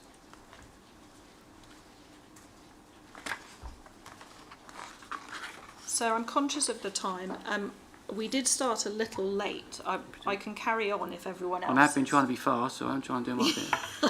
I know, and I'm conscious that I've asked you to move through these things quickly, but then also slow down. So I apologise for that. There are various other allegations that you make against Carlos Aracci about his reporting, and indeed allegations he makes about you in his reporting that I want to deal with. Can we just look at some of those in more detail, please? Can we have on screen MPS 000-644? It's at tab B, 51 of the bundle, sir. You deal with this report, Mr. Gilman, at paragraphs 3.13 and 3.14 of your statement. This report is dated the 9th of August 2001. It refers to no platform activists planning to sabotage the Red, White and Blue weekend arranged by the BNP in Mid Wales over the weekend of the 11th and 12th of August. And approximately 40 activists from London, West Yorkshire and Nottingham sections of NP are planning to travel to the event. The intention is to completely disrupt the event. NP activists will be divided into self-contained groups. A group will comprise of the individuals in each car and the one minibus hired for the event. It refers to specific tasks being allocated, and then it says an attempt will be made to break into the site of the event and cause criminal damage or vandalise any property found inside. It is also intended to sabotage the water supply for the event by locating the supply pipes and disrupting them.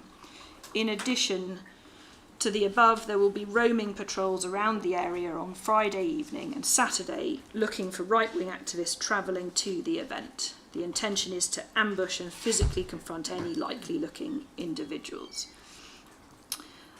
It continues a little later. The group has enough funds to hire vehicles, and intelligence is being supplied to Dan Gilman by Searchlight.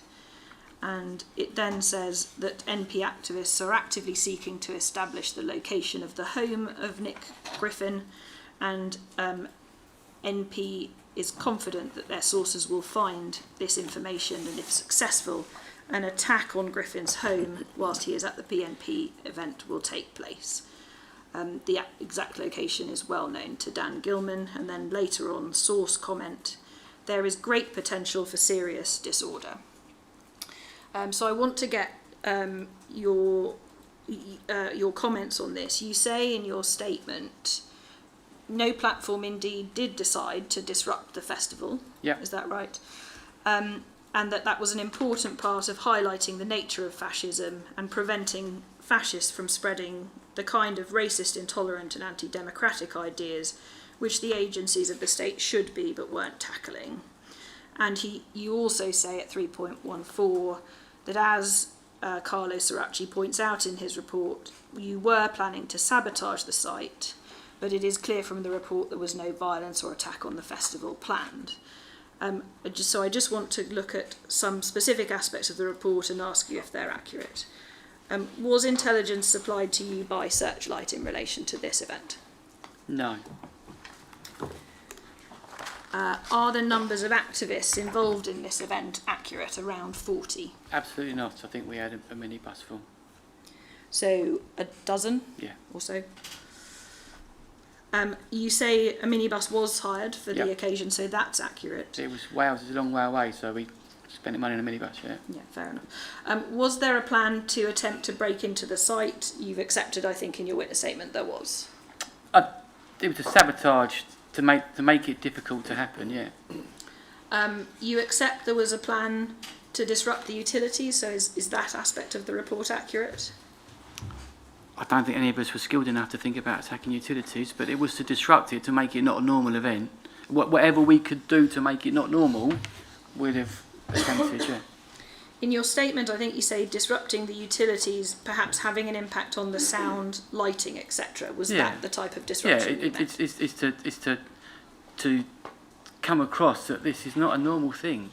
This is a fascist weekend school. You're teaching people how to be good fascists. So to make it, to disrupt it, Is the report that you were planning to sabotage the water supply accurate? I never no. I mean that would risk lives, wouldn't it? Water would risk lives. No. Do you accept that what you were planning to do was planned vandalism and potentially criminal damage? If you're going to disrupt the sound system, probably is a bit damage. At paragraph 3.14, you say Carlo's report, though, hugely overemphasises our plans and logistics for that weekend, and there's a mass exaggeration of our capabilities and aims. You say, for example, there never were, nor were there ever planned, roaming patrols of cars driving round looking for likely looking individuals. Absolute nonsense. It's nothing we have ever done or would ever do. You say in your statement there was certainly no plan to visit Nick Griffin's home while he was at the festival, because as far as we were aware, the festival was at his home. Is that right? I mean, so in that sense, there was a plan to visit his home, but that's because that's where the festival was. Yeah, but he's implying that we're going to use this event as an excuse to go and trash his house somewhere. But we thought this was his farm. But that's why it was there. So what he's implying, this secret hit on his house, is just not true. We thought this was his farm. When the report states that you knew the location of Nick Griffin's home, is that accurate? No, we never actually even got to the farm.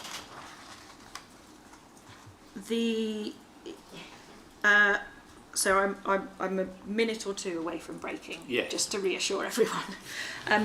I just want to look at one more report that relates to this event. MPS 006469 at tab 52 of the bundle.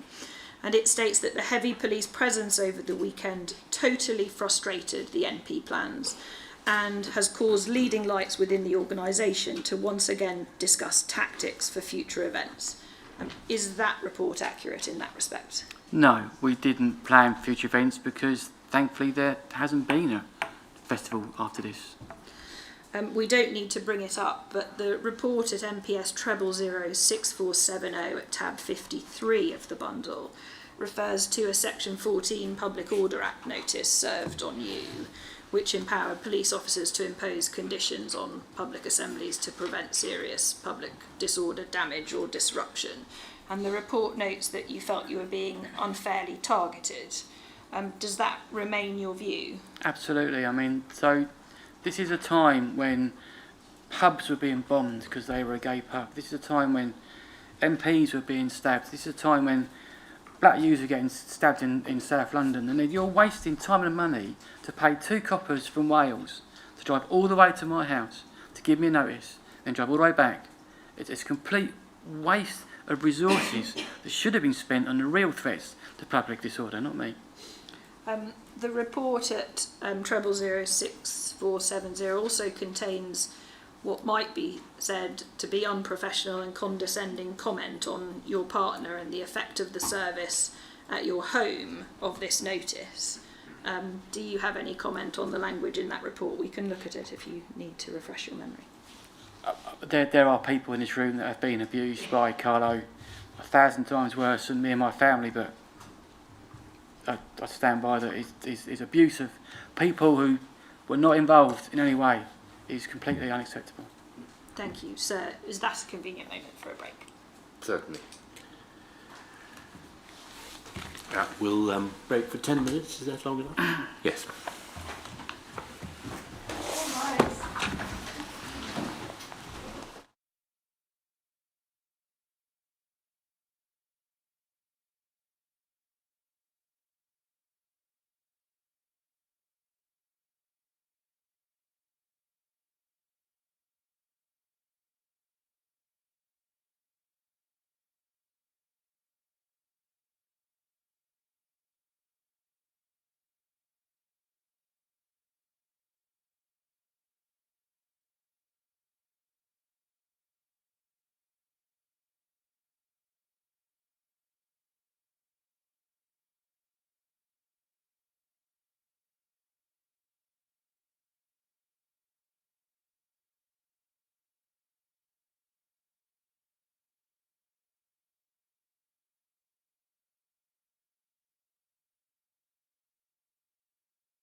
Thank you, sir.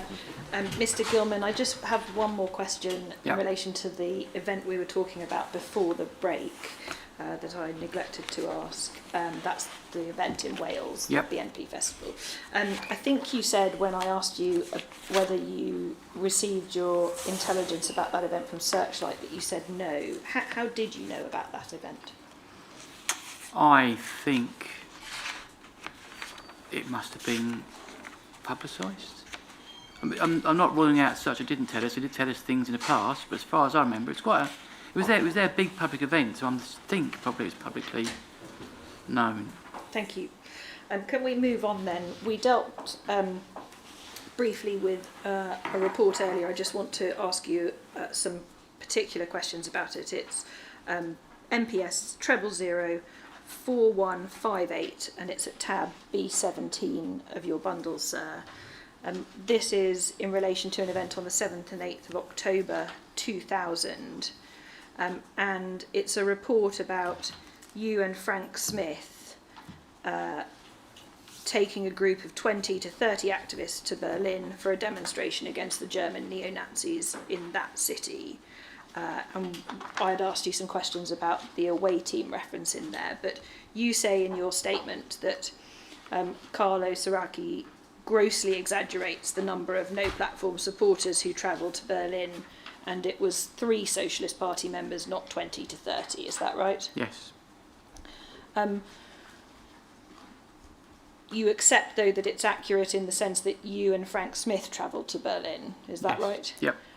And without naming them for the moment, do you remember who the third was? I do, yeah. Could you write that name down for us, please? I think he's on this list of names here, isn't he? If the person has a cipher that you can refer to, the nominal on that cipher list, you can say that name. No, he's not on here, so I've Okay. written it down here, yeah. I'm very grateful.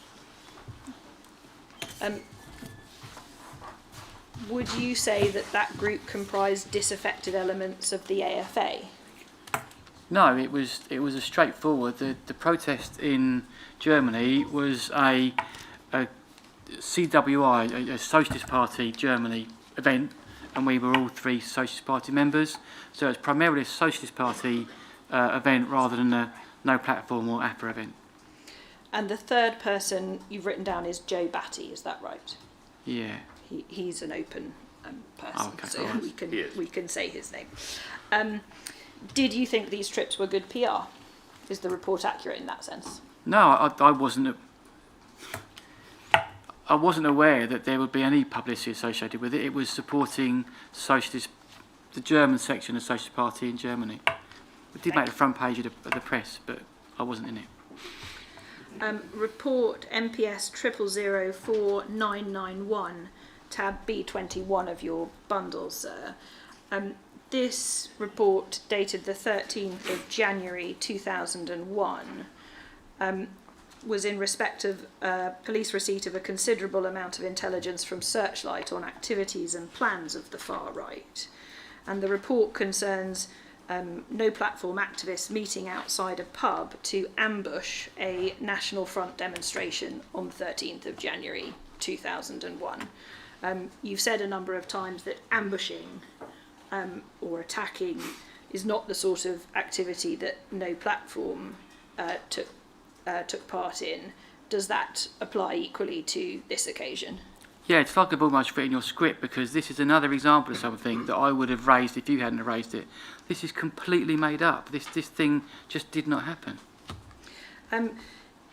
There is there reference to when the NF, National Front, failed to appear, Gilman, spelt wrongly with 1 L, not 2, but you undoubtedly, telephoned a privacy of the National Front in order to goad him about their non-appearance.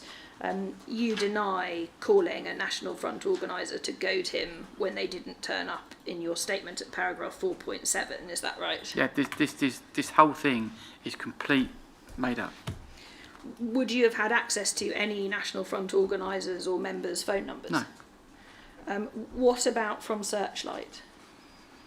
They would say if there was going to be a fascist attempts to attack something, but they never gave me a name or a phone number. No.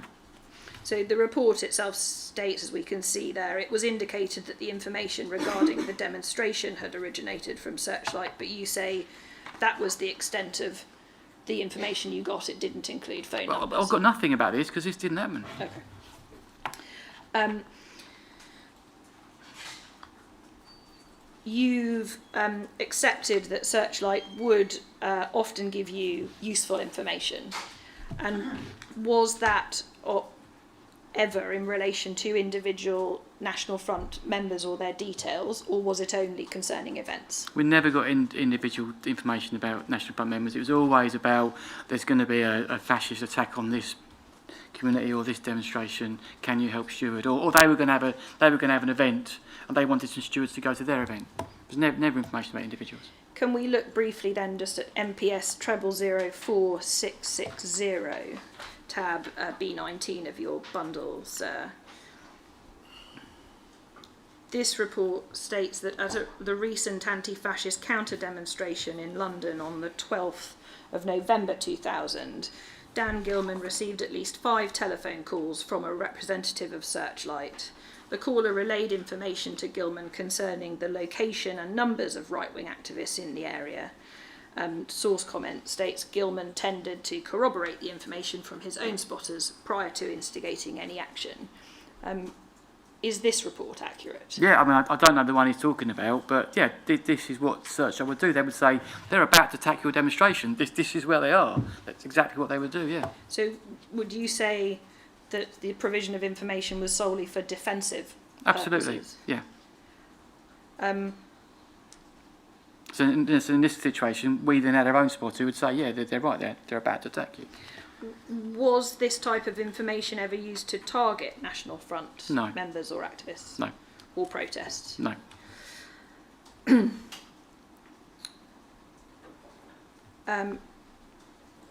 Did the Searchlight ever pass on photographs of National Front members? No. I mean, one of the things we hated about the fascists was they had this Red Watch, this website where they could put our photographs on it. We had nothing like that. That's why we were anti-fascist. We were anti that whole concept. No. Did you ever receive such photographs from any other source? We got a CD once because Yes, we were. Is that a separate question? Or? No, I'm sorry, I interrupted you. I was going to say we could look at the report if it would assist in relation to that CD. MPS 005537, tab B28 of your bundles. And this states privacy, formerly of Anti-Fascist Action and responsible for much of the organisation's photo library, has given Dan Gilman of No Platform a CD containing photographs of right-wing supporters on demonstrations. The CD apparently contains a considerable amount of AFA's photo archive, which Gilman intends to use for intelligence and identification purposes.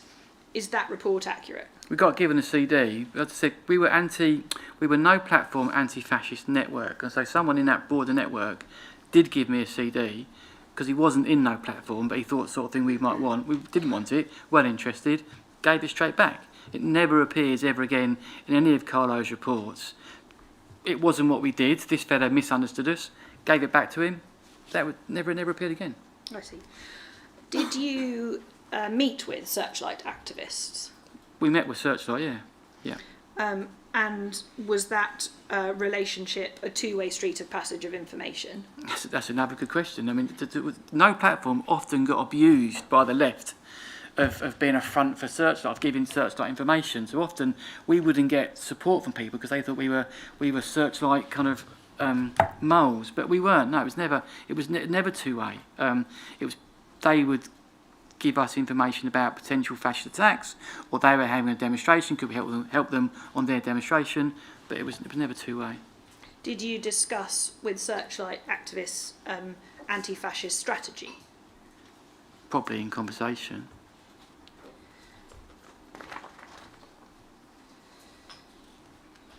They were fellow anti-fascists, so you chat to them and share with them, yeah. And reporting of the nature that you were and had been a good, reliable contact for the organisation Searchlight, you would say that's an accurate description of your relationship? 100% proud of the fact of working with Searchlight. This is an educational body set up to help defend the Jewish community and the anti-fascist community from fascist attacks. I am more than happy to say that I worked closely with Searchlight, and I would do so now. Hope Not Hate are still one of the great organisations challenging the fascists. Absolutely. Thank you. Moving on then, I want to ask you about a particular allegation made against you by Carlos Saraki, which you deal with at paragraph 4.23 of your statement. Before I deal with the specifics, I just want to ask you some general points you make in that particular paragraph of your statement. You say that hatred and violence are the opposite of your beliefs, and that you never supported any group that saw violence as motor for change. Is that right? Absolutely. And when you say motor for change, what do you mean exactly? I and all the people at the back are all committed socialists who believe in that the working class produce the wealth in society, and we use that power to change society through economic and social means, not violently. And can I just ask you how those statements there relate to those you've made earlier in your statement that I've asked you about at paragraphs 3.1 and 3.2, that fascists are only interested in winning power through violence. In the end, they can only be opposed in the same way, and that fighting fascism politically by the very character of its ideology means that you have to be prepared to fight it physically too.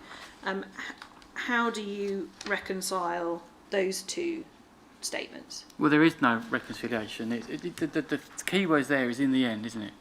In the end, if you don't defend your community, defend your organisations, defend the labour movement, then the fascists will win, and they will win, and they will win through violence. So it's in the end is the key thing there. The earlier you challenge fascism politically and in defending your communities, the less they have the chance to use their violence. I just want to ask you about the no platform flyer that you've exhibited to your statement. It's Exhibit 5, UCPI 37880, and it's at tab A6 of the bundle. That flyer states the policy of no platform for fascism recognises that political opposition, however necessary, is pointless unless accompanied by a willingness to physically confront the fascists. How does that statement relate to what you've said at paragraph 4.23 about never supporting a group that saw violence as motor for change and hatred and violence being the opposite of your beliefs? Because we're not calling for violence to be a motive for change there. What we're saying is you cannot take on fascism without being prepared to challenge fascism, which is their motor is violence. Am I going too fast again? Yes, thank you. Their motor is violence. Their solution to any problem is violence. If you are going to challenge fascism, you have to be prepared to stand up to that violence. That's what that means to me. Thank you. The no platform flyer refers to no platform activists having played a part in the history of militant anti-fascism. What's meant there by militant anti-fascism? I can refer you to Lois's long speech this morning about militant. It's about taking action. It's about campaigning. It's about not standing back and letting things happen. It's about being proactive. Yeah. Thank you. Not as good as Lois's one, but that's what it means. Thank you. It was shorter, at least, which I appreciate. Paragraph 252 of Carlos Saraki's witness statement addresses a particular allegation he makes against you, that he... an allegation, that you make against him, that he sought to persuade you and others to petrol bomb a charity shop belonging to an Italian fascist. And he states, this is a false allegation. Dan Gilman was the person I recall bringing the issue up and making the suggestion about attacking the shop. I want to ask you some questions about that allegation specifically, but generally, what's your response to that allegation? Well, again, it's another thing that I'm pleased that you brought up, because I would have brought it up. At no point ever in the history of anti-fascism has any anti-fascist ever petrol bombed any fascist facility event. You know, the bookshop was never attacked. It's not something anti-fascists do. That's the reason why we're anti-fascists. We oppose this idea of using violence for political ends. Fundamentally opposed to it. We have never done it. That's the contextual background. I mean, I'm sure you're going to ask. I can wait for your questions if you want. But you know, how am I didn't even know there was a charity shop. Let alone did you go on? You can ask me. Let's come to some of the detail. But essentially, you would say it's a simple lie. Absolute lie. It's more than a lie. It's a proactive way to try and get me to commit a crime because he hadn't got a crime from me at that point, and he had to try and justify his placement. And you did not and never would have brought this issue up and suggested attacking a shop in the way that Carlos Araki says you did. Absolutely. I've never done it. No one ever knows ever never done it. It's why I am political. It's to stop things like that happening. It's fundamentally opposed to everything I believe in. And I didn't even know there was a charity shop round the corner. So let's look at some of the details then. It starts at paragraph 4.25 of your statement. You accept that in 2002, I believe it was New Year's Eve, is that right? I think so, yeah. It was New Year's Eve, yeah. Not sure the year, but it's definitely New Year's Eve, yeah. Thank you. You visited what was alleged to have been Roberto Fiore, an Italian fascist suspected of train bombings in Bologna.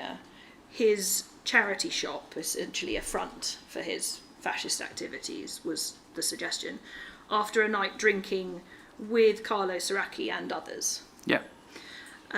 We didn't visit, we were taken to. Taken by who? Carlo. And where was the charity shop in relation to where you were at the time? It was round the corner from the flat that he shared with Donna. Thank you. You say you can't specifically recall, but think that the information about the shop which appeared to be true must have come from Carlos Araki.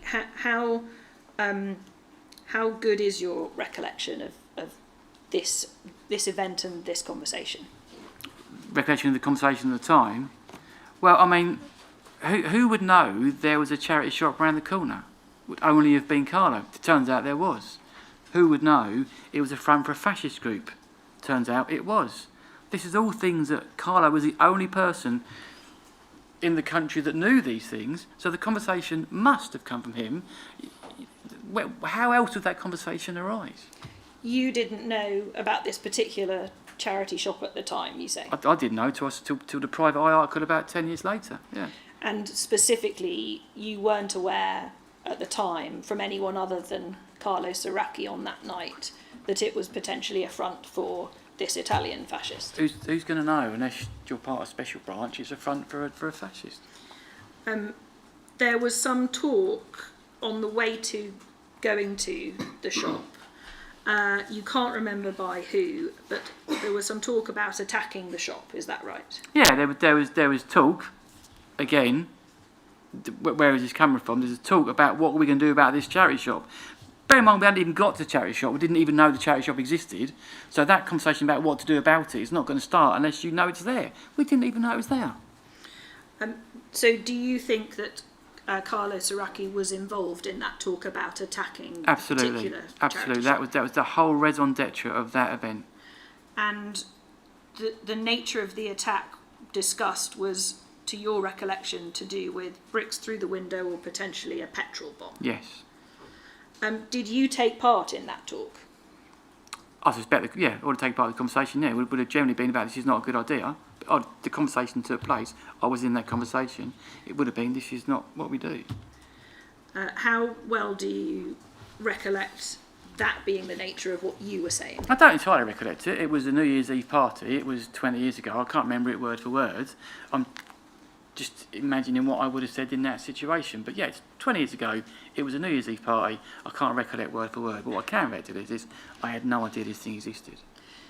Did you take the talk about attacking the shop in that particular manner seriously? Absolutely not. I mean, because the people, everyone else apart from Carlo, we're all Socialist Party members and anti-fascist. It's not what we do. So yeah, it would never have been taken seriously by any of us other than by Carlo. How did the conversation and the event that evening end? What was the upshot of at the conclusion of that conversation? Well, he took us there, showed us this shop. He told us it was his fascist front. We weren't to know at that time it was. Like I said, I only found out it was a couple of years ago. So we saw this charity shop. He was talking about what we could do. We weren't interested really. More interested in the party. So then we travelled back to the party. And it wasn't spoken about again that evening? Not that evening, no. I think you say at paragraph 4.26 of your statement that a couple of days later you were encouraged back to the shop by Carlos Araki to assess whether it could indeed be attacked. Yeah. Is that right? Do Yes. you remember that conversation? I remember being in the car doing it, yeah. You say you and another Socialist Party activist went in the car with Saraki. Yeah, Again, without naming them, just for the moment. same one in the paper. Same one that you gave me before, Joe I think it was, Batty. I think it was, yeah. Okay. Why did you even get in the car, go to the shop again with Carlos Araki if this is not what you were contemplating doing? If you've tried to organise left-wing groups or anti-fascist groups, getting active, enthusiastic people is a really hard thing to do. We had a really enthusiastic, keen young man wanting to help and get involved.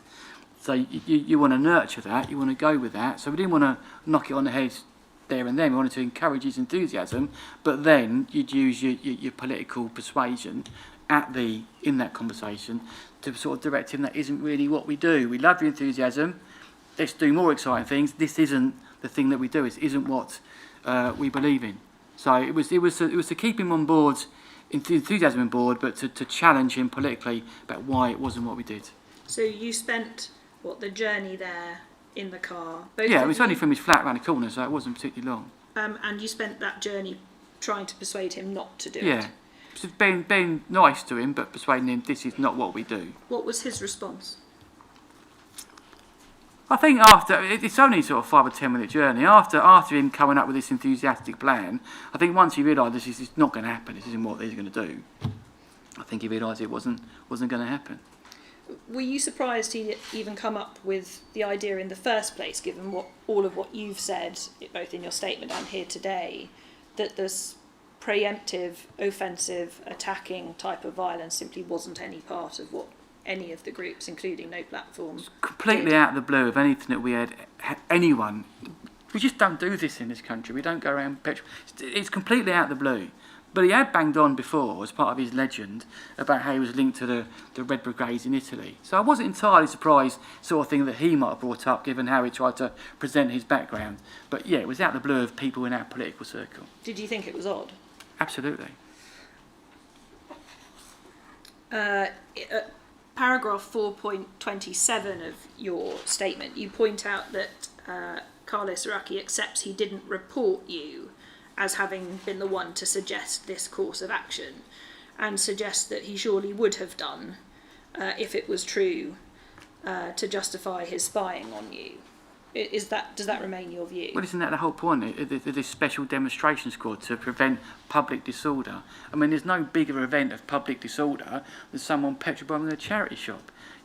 Every single minute conversation that we had, he reported in these really boring reports. He had to meet me twice a week. Every single conversation is reported. The one conversation he doesn't report is this one. And you say that's because it simply wasn't true? It simply wasn't true, and I suspect it'd have been exposed. Well, him and his boss would have been exposed. Do you have any explanation for why he would have suggested and pursued such an idea with you and your group? Absolutely. If he was well aware of this type of tactic forming no part of your... Well, I mean, his boss, was it Paul Lambert, his boss? This is the one Bob that... Lambert. Oh, yeah, this is the one that got the animal rights activists to petrol bomb Debenhams. So quite clearly, Carlo was running out of ways to catch us because we weren't criminals. We were doing nothing wrong. He had to justify his fantastic placement, the great time he was having. I suspect his boss said to him, well, this worked with me, try this out. I think it was a standard practice that the SDS carried out.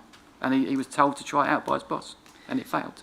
Do you have any further comment on this particular allegation made by him that it was you who initiated this idea and these conversations? It's just, how am I going to know about a charity shop, forefront for a fascist? I knew nothing about it. No anti-fascist ever in this country has ever done this. Why am I going to pluck it out of the air and throw it into the pot of things that we're going to do? Thank you. I'd like to move on then, please, to report at MPS 0029382 and tab B108, Sir, of your bundle. This is a report dated the 16th of October 2003, and it records that you were organising the stewards for this particular event, as you were not worried about being involved in any criminal activities on the day and can therefore take a higher profile. If we look also then at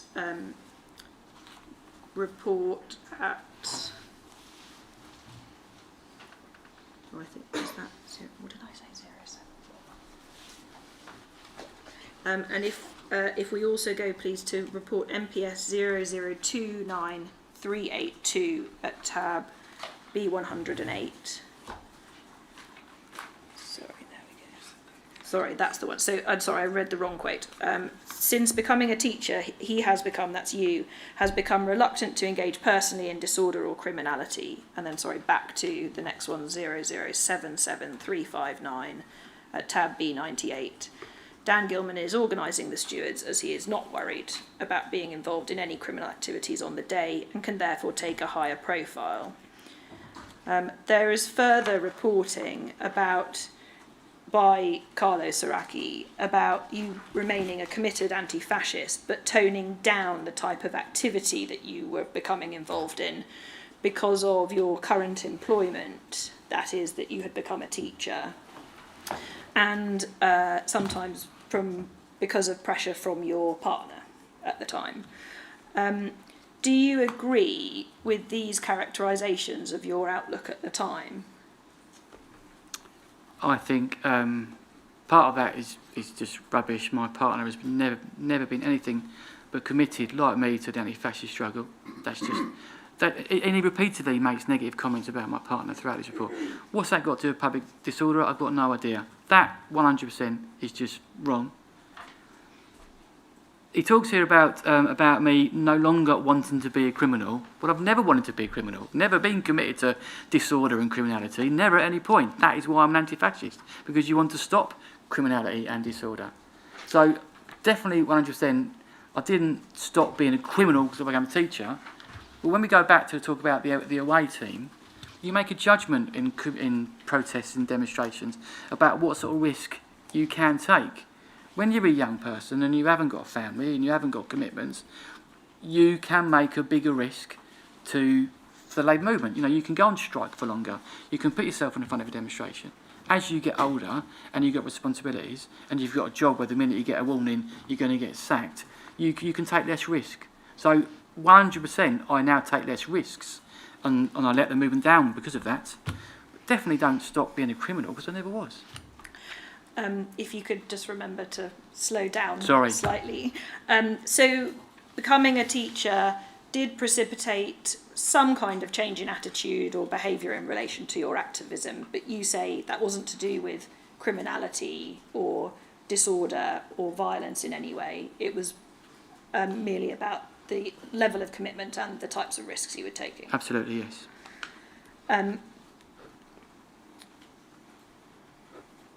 So this reporting of the nature that clearly infers you had been willing and did indeed engage in disorder, violence and criminality in the past by Carlo Seracchi is simply more untrue reporting about you. Absolutely. It's his misinterpretation of why I was committed to the Labour movement and anti-fascism. You've mentioned that you moved away from the more active anti-fascist stewarding. I think in paragraphs 4.14 and 4.15 of your statement, you say that was by around 2003. Had you given up being chief steward earlier in 2002? I can't remember exactly, but that sounds about right. For no platform? Yes. there's a report, certainly, we probably don't need to bring it up, but it's MPS 0008-006. It's at tab B75, Sarah, of your bundle. It's dated the 11th of February 2002, which refers to you no longer acting as chief steward to NP, citing domestic and work pressures as the reasons for standing down. Is that report accurate? Did you stand down due to domestic and work pressures? Not domestic pressures. I think, again, that's incorrect from Carlo. I've always had support from my family, but definitely I couldn't take the kind of risks I could take as a younger man. That report also states Carlo Neri will act as chief steward for the SP section. We know, of course, that Carlo Neri is a reference to Carlos Soraki. Is that an indication of his standing and influence within the Social Party at that time? Yeah, I mean, by then he'd been around for 2 or 3 years, I think, hadn't he? So there was more collective trust in him to take a leading role, yes.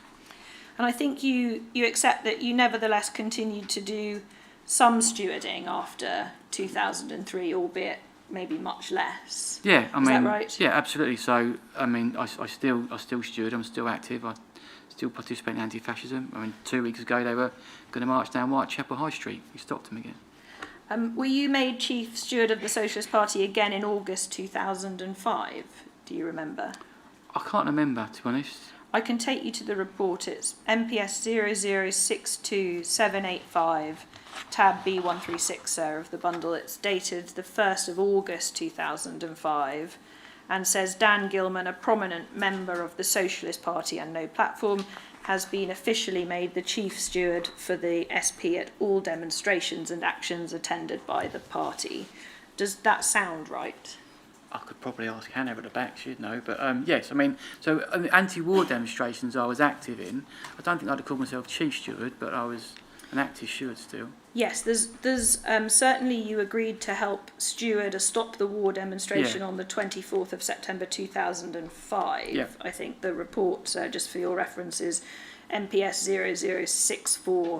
0064059, tab B138 of your bundle, sir. You'd accept that that's accurate. You did help with absolutely. These if it's a Stop the War demonstrations, these are massive demonstrations, completely legal. I don't get why he's bothering to make reports on them. Yeah. At paragraphs 4.16 and 4.19 of your statement, you comment on a document MPS 0748418. It will be, sir, at tab B100 of your bundle. It's not yet published, so we can't bring it up on screen. But it's accepted a written operation review of Carlos Soraki's deployment, written by HN9, after Carlos Soraki had been deployed for 3 years. It was a 3rd year anniversary report, and I think you've seen it, you comment on it in your witness statement. And at page 6, it reports, there is little doubt that the effective provision of preemptive intelligence has caused the withdrawal of Dan Gilman, the leading light and motivator of No Platform, from active participation in violent disorder. Now, at 4.19 of your statement, you say, attempts to suggest in some way that that is the UCO deployment's cost, was justified in that their spying in some ways have forced criminals like me out of public disorder, is a cooked-up attempt by the SDS to justify their ineffective and unjustified placement. You say your political priorities had shifted away from anti-fascist stewarding for political, personal and economic reasons, as you've just told us. Is that right? Yes.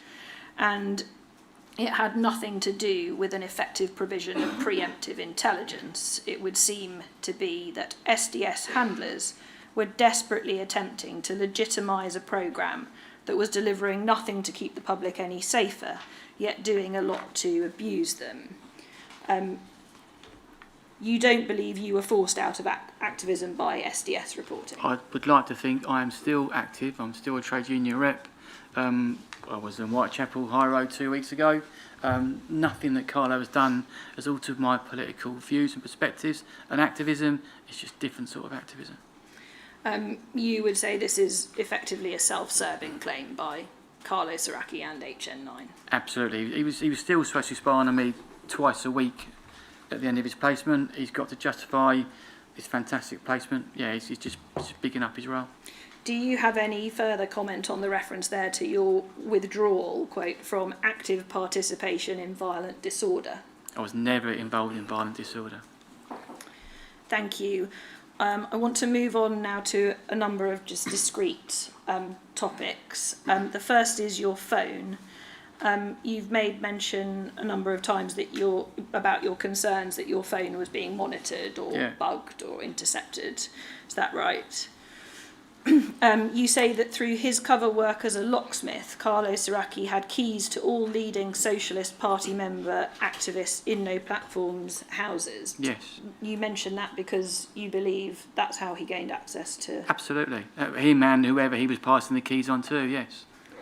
There are various reports, again, we don't need to bring them up on screen, but for reference, MPS 0007247 at tab B65 of the bundle, MPS 0006929 at tab 62 of the bundle, and MPS 0007565 at tab B71 of the bundle, all report either yours or that of your partner's phone number in those reports.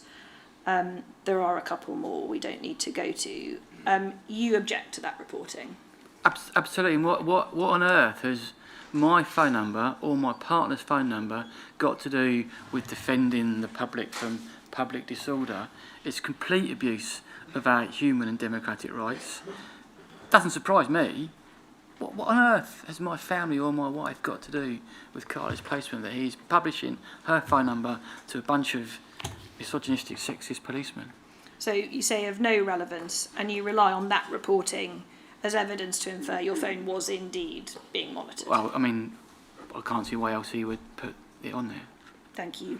I'd like to look at some of the nature of his reporting personally upon you and have your comment on it, please. Again, I don't think we need to bring it up, but MPS 0064264 at tab 139, sir, of the bundle. Dan Gilman is to become a father. His partner, Privacy, is expecting their first child in April 2006. And then MPS 005272 at tab B141 of the bundle.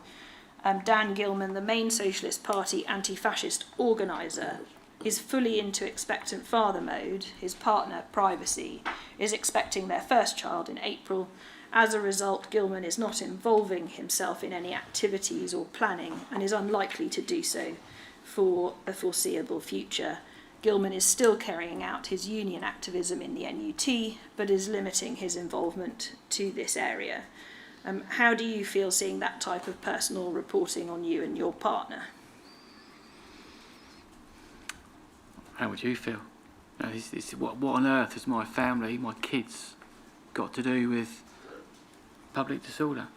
You think that sort of reporting was completely unjustified? Absolutely. I mean, absolutely unjustified. I mean, luckily my kids aren't here, but I mean, that's just straightforward abuse of my human rights and my family's human rights. MPS 007570 at tab B72, again, we don't need to bring it up, but that contained reporting on your new job, and MPS 006070 at tab B38 of the bundle recorded reporting on your house move. Do you have any comment on reporting of that type of personal information about you? I could just repeat the point. What has that got to do with a huge amount of public money being spent to report on my house and my jobs? MPS 008363 at tab B77, of the bundle. Gilman is too much of an egoist for his own good and cannot let go of the NP reins. And MPS 008365 tab B78 of the bundle. A report concerning being asked to do a BBC documentary and further reference to your ego when that request was turned down. what comment do you have on that kind of language being used in reporting, commenting in particular on your ego? Might trust other people to think about me and my ego, but I mean, can you imagine what it's like to live your life knowing that there is someone stood next to you who you trust, writing these things down day in, day out about your character and your personality? Can I ask you please about Peter Francis, Yeah. HN 43? You say at paragraph 5.1 of your statement, we can see from reports that you knew him. He wasn't a friend of yours, is that right? No. What recollection do you have of him and your interactions with him? Only vaguely that he was at similar events that I was at, mostly in South London. Nothing No. further than that? No. Can I ask you then about Mark Jenner, HN 15? Do you have any recollection of him? Was he a friend? No, when I read his documents, we were at similar events. There were some building joint sites committee events that we were at together. Very, very vague recollection. Thank you. Can I ask you then about your personal relationship with Carlo Siraki? Yeah. You say at paragraph 5.1, both you and your partner were very close friends of Carlo Siraki's from 1999 to 2005. The friendship went beyond political ties. He was a regular friend. You attended many social events, such as parties, with him, and he was also the partner of a very good friend and colleague of yours, Donna. Is that right? Yeah. Donna wasn't an activist, was she? No. You introduced Carlo Siraki to Donna, is that right? With my regret, yes, I did, yeah. Carlo Siraki suggests that you encouraged them to, quote, get together. Is that accurate? Absolutely. You say that he started a sexual relationship with Donna quickly and then soon moved in with her, and you think that Carlo Siraki used the relationship with Donna to get close to you and your wife, is that right? Absolutely.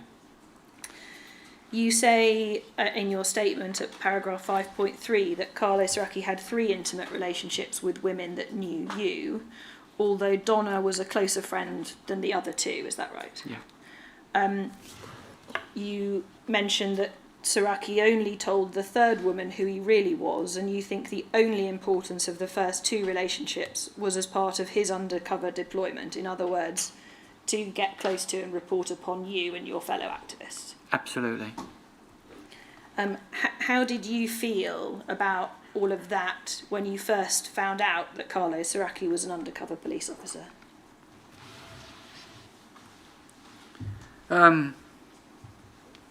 It's more when I read how it impacted on Donna's life. Yeah, okay. How do you feel about it now? I feel guilty, responsible. You mention at 4.34 of your statement that his departure, the nature and manner of it, had a massive impact on your best friend Donna. Yeah. And that negative emotional, personal, mental impact on her has had an impact on your sense of culpability for the abuse she suffered at his hands. Yeah. You Had feel she not been my friend, she wouldn't have been sexually and emotionally abused by Carlo. And you say at 5.7, I'm forever conscious of the fact that had Donna not been my friend, as you've just said, she would never have suffered the emotional and sexual abuse she did from Carlo as part of his deceitful pretense to be my friend. This uneasy feeling and doubt is a constant burden I carry as a result of my friendship with a police spy, and has had an ongoing impact on my ability to form friendships and have a level of trust in and to be trusted by people who would otherwise be friends. Is that right? Absolutely. Do you still feel like that today? Absolutely. I mean, I work in a tricky job in a tricky part of East London. You depend on people around you to look after you. This is someone I thought would look after me. He didn't. You feel it to be a huge betrayal of trust? Absolutely. You say that what you found most unsettling is the way that he abused your friends and family. Yep. You say that discovering being spied upon has had no impact on your political beliefs or actions, but it has had an impact on any faith I had in the integrity of the police or its commitment to keep families like mine safe. Do you still feel like that? Absolutely. If I hadn't in the first place, yes, it has disappeared. I mean, as an ethnic activist, you always suspect that you might be spied upon. It's not a big surprise to you, but your friends and family who are described as collateral intrusions. Yeah, it has a big impact on me. As you've said, for 4 years you thought he was one of your closest friends. You trusted him with your physical and emotional safety and that of your friends and family, including at anti-fascist events where violence was a prospect. And the doubt in how much you can rely on others continues to be there. Is there anything else you'd like to say about how you felt when you found out that Carlo Siraki was a UCO, or about how you feel now, about the impact that that's had on your life and your friends and family? I think I can't say it today better than I've already written it in my witness statement. What has become clear is he's the tip of an iceberg, isn't he? Now, he's the one copper that I know, well, him and Peter and Mark. So to what comes out of today with Lois this morning and various things, this is the tip of an iceberg. There are 101 other state agencies that have been involved in my life and my family's life that just, this inquiry needs to expose. Thank you. Mr. Gilman, those are all the questions I have for you, but I understand that you wish to make a short statement to the inquiry which you've prepared earlier. If you'd still like to do that, please do so now. I'll do if that's all right. Of course. Should be 4 minutes. I've practiced it. Thank you. So if you don't mind, I'll sit down. Sure. I wanted to say it because I think I've answered all your questions and I felt there was a direction they kind of went. The direction was to try and present me and others as a bunch of thugs, and the more that we were seen as a bunch of thugs, the more you could justify the social and sexual abuse of young women, the spying on us, the using dead children's identities, the blacklisting of us, and the spying on victims of racial abuse rather than protecting them. And yet, I am proud of what we've done. I'm proud of all the things we talked about today. Tries to explain we've never chosen violence, never chosen criminality. It's always been forced upon us by the fascists. When we all, 10,000 people, went out onto Hoe Street in Walthamstow recently, we didn't choose violence, we didn't choose criminality, but every single one of us were breaking a public order law. Every single one of us was prepared to put our body in the way of a fascist boot or a fascist fist. That's no platform, that's anti-fascism. But when you stand there, the fascists don't turn up. They disappear into the ether. Again, I think I said today that I've always defended democracy. I've not firebombed it like Carlo tried to make us do. It's a different democracy to what Carlo believes in. It's a democracy where we defend families of colour who want to go out on the streets rather than defending the fascists when they goose-step up and down Whitehall. It's a democracy where we arrest the fascists. We don't arrest 1,000 old ladies who are wearing Palestine Action t-shirts. I'm a history teacher, and I teach 1,000 years of mostly British history. Most of it the kids find a bit annoying and it's a bit embarrassing, nothing much I'm proud of, but I am proud that this country's got a proud history of standing up to fascism. I think I'm a small part of that. No platform didn't achieve much, but we had a go, we picked up the baton, and if I see my granddads I can say, well, I did my bit. I'm not sure Carlo, Mark and Peter can say the same. No pass around.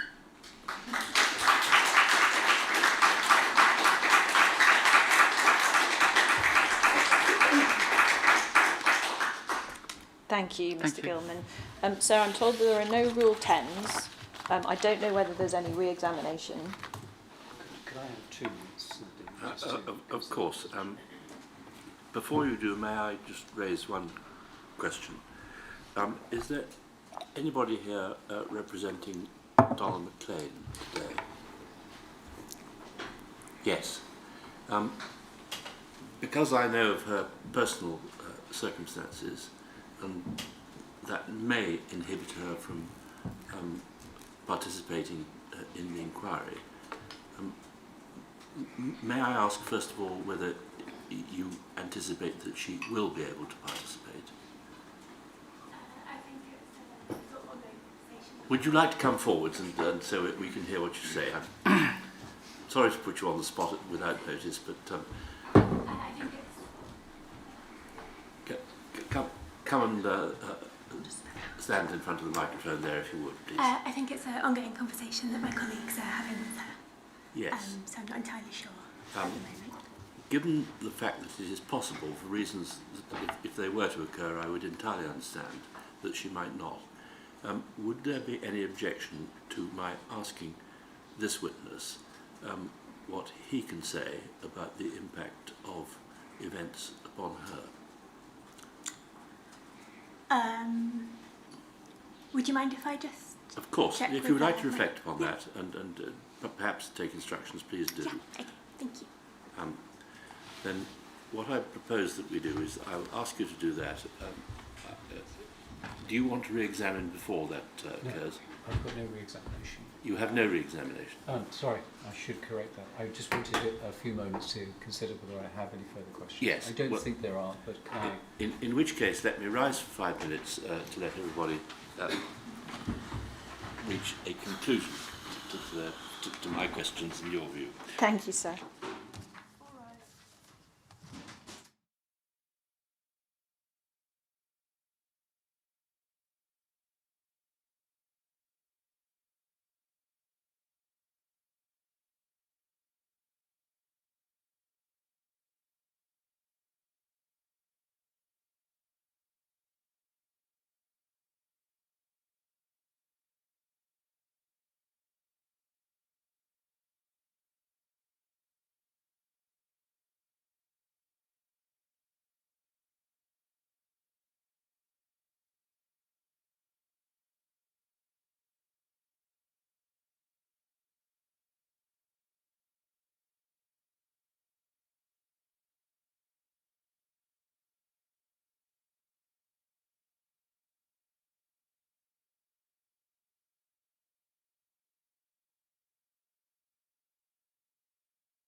Mr. Khan, I understand you have one question in re-examination. It is. There's a couple of questions on one minor topic. Yes.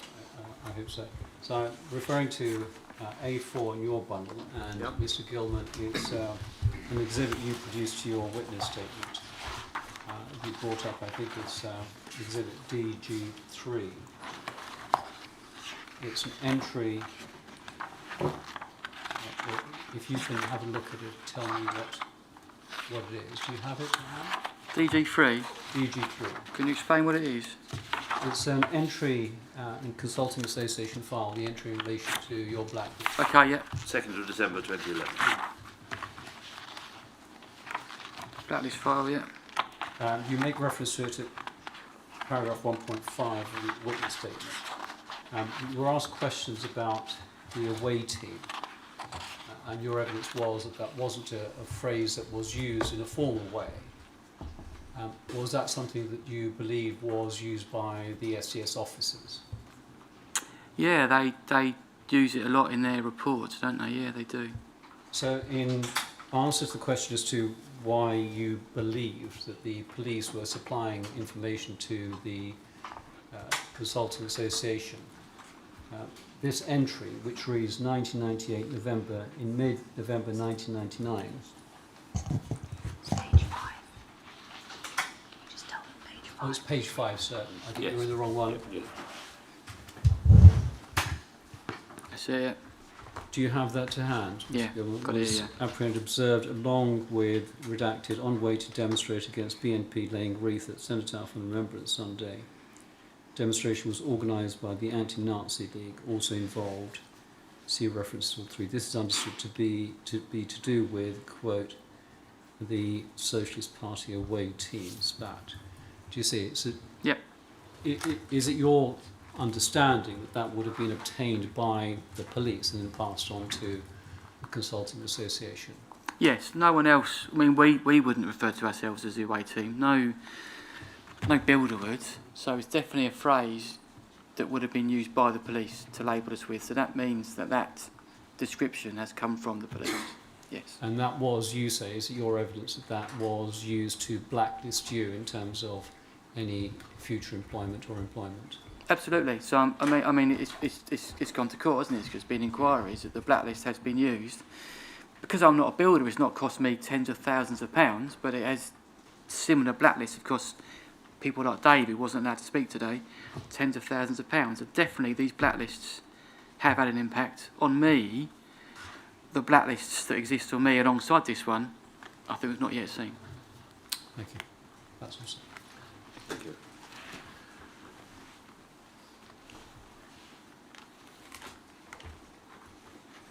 May I ask one question arising out of that topic? Of course. First, if I may. You have exhibited to your witness statement very helpfully the answers that you got when you were asking what information had been reported by you Yeah. to the Consulting Association blacklist. And there was a raft of reports spanning about a decade. All of those reports, with one possible exception, appear to be those by ordinary police officers on duty attending events that you personally attended. Yeah.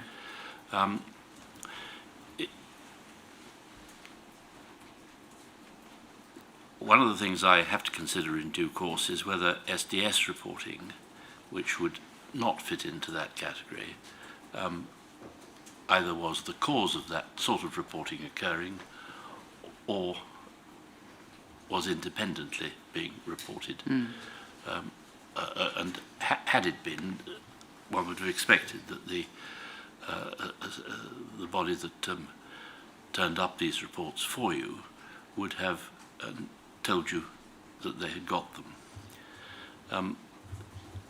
One possibility I have to consider is whether or not SDS reporting prompted reporting of events by ordinary police officers in which you participated, and whether that is the route by which blacklisting occurred in your case. Have you any comment on that? Yeah, it's an interesting point, isn't it? Because, I mean, from all those, like you say, statements from you're presuming your beat coppers on the street. None of them appear on my blacklist, but the one that appears clearly has come from somewhere else, not from the building industry. And we've heard today about this red desk, we've heard about Special Branch, we've heard about MI5 and the SDS. So I don't know which one of those it is, but I think you're right. I think the point is correct. This isn't from a standard beat copper. This is from a different state agency. Yeah. Okay.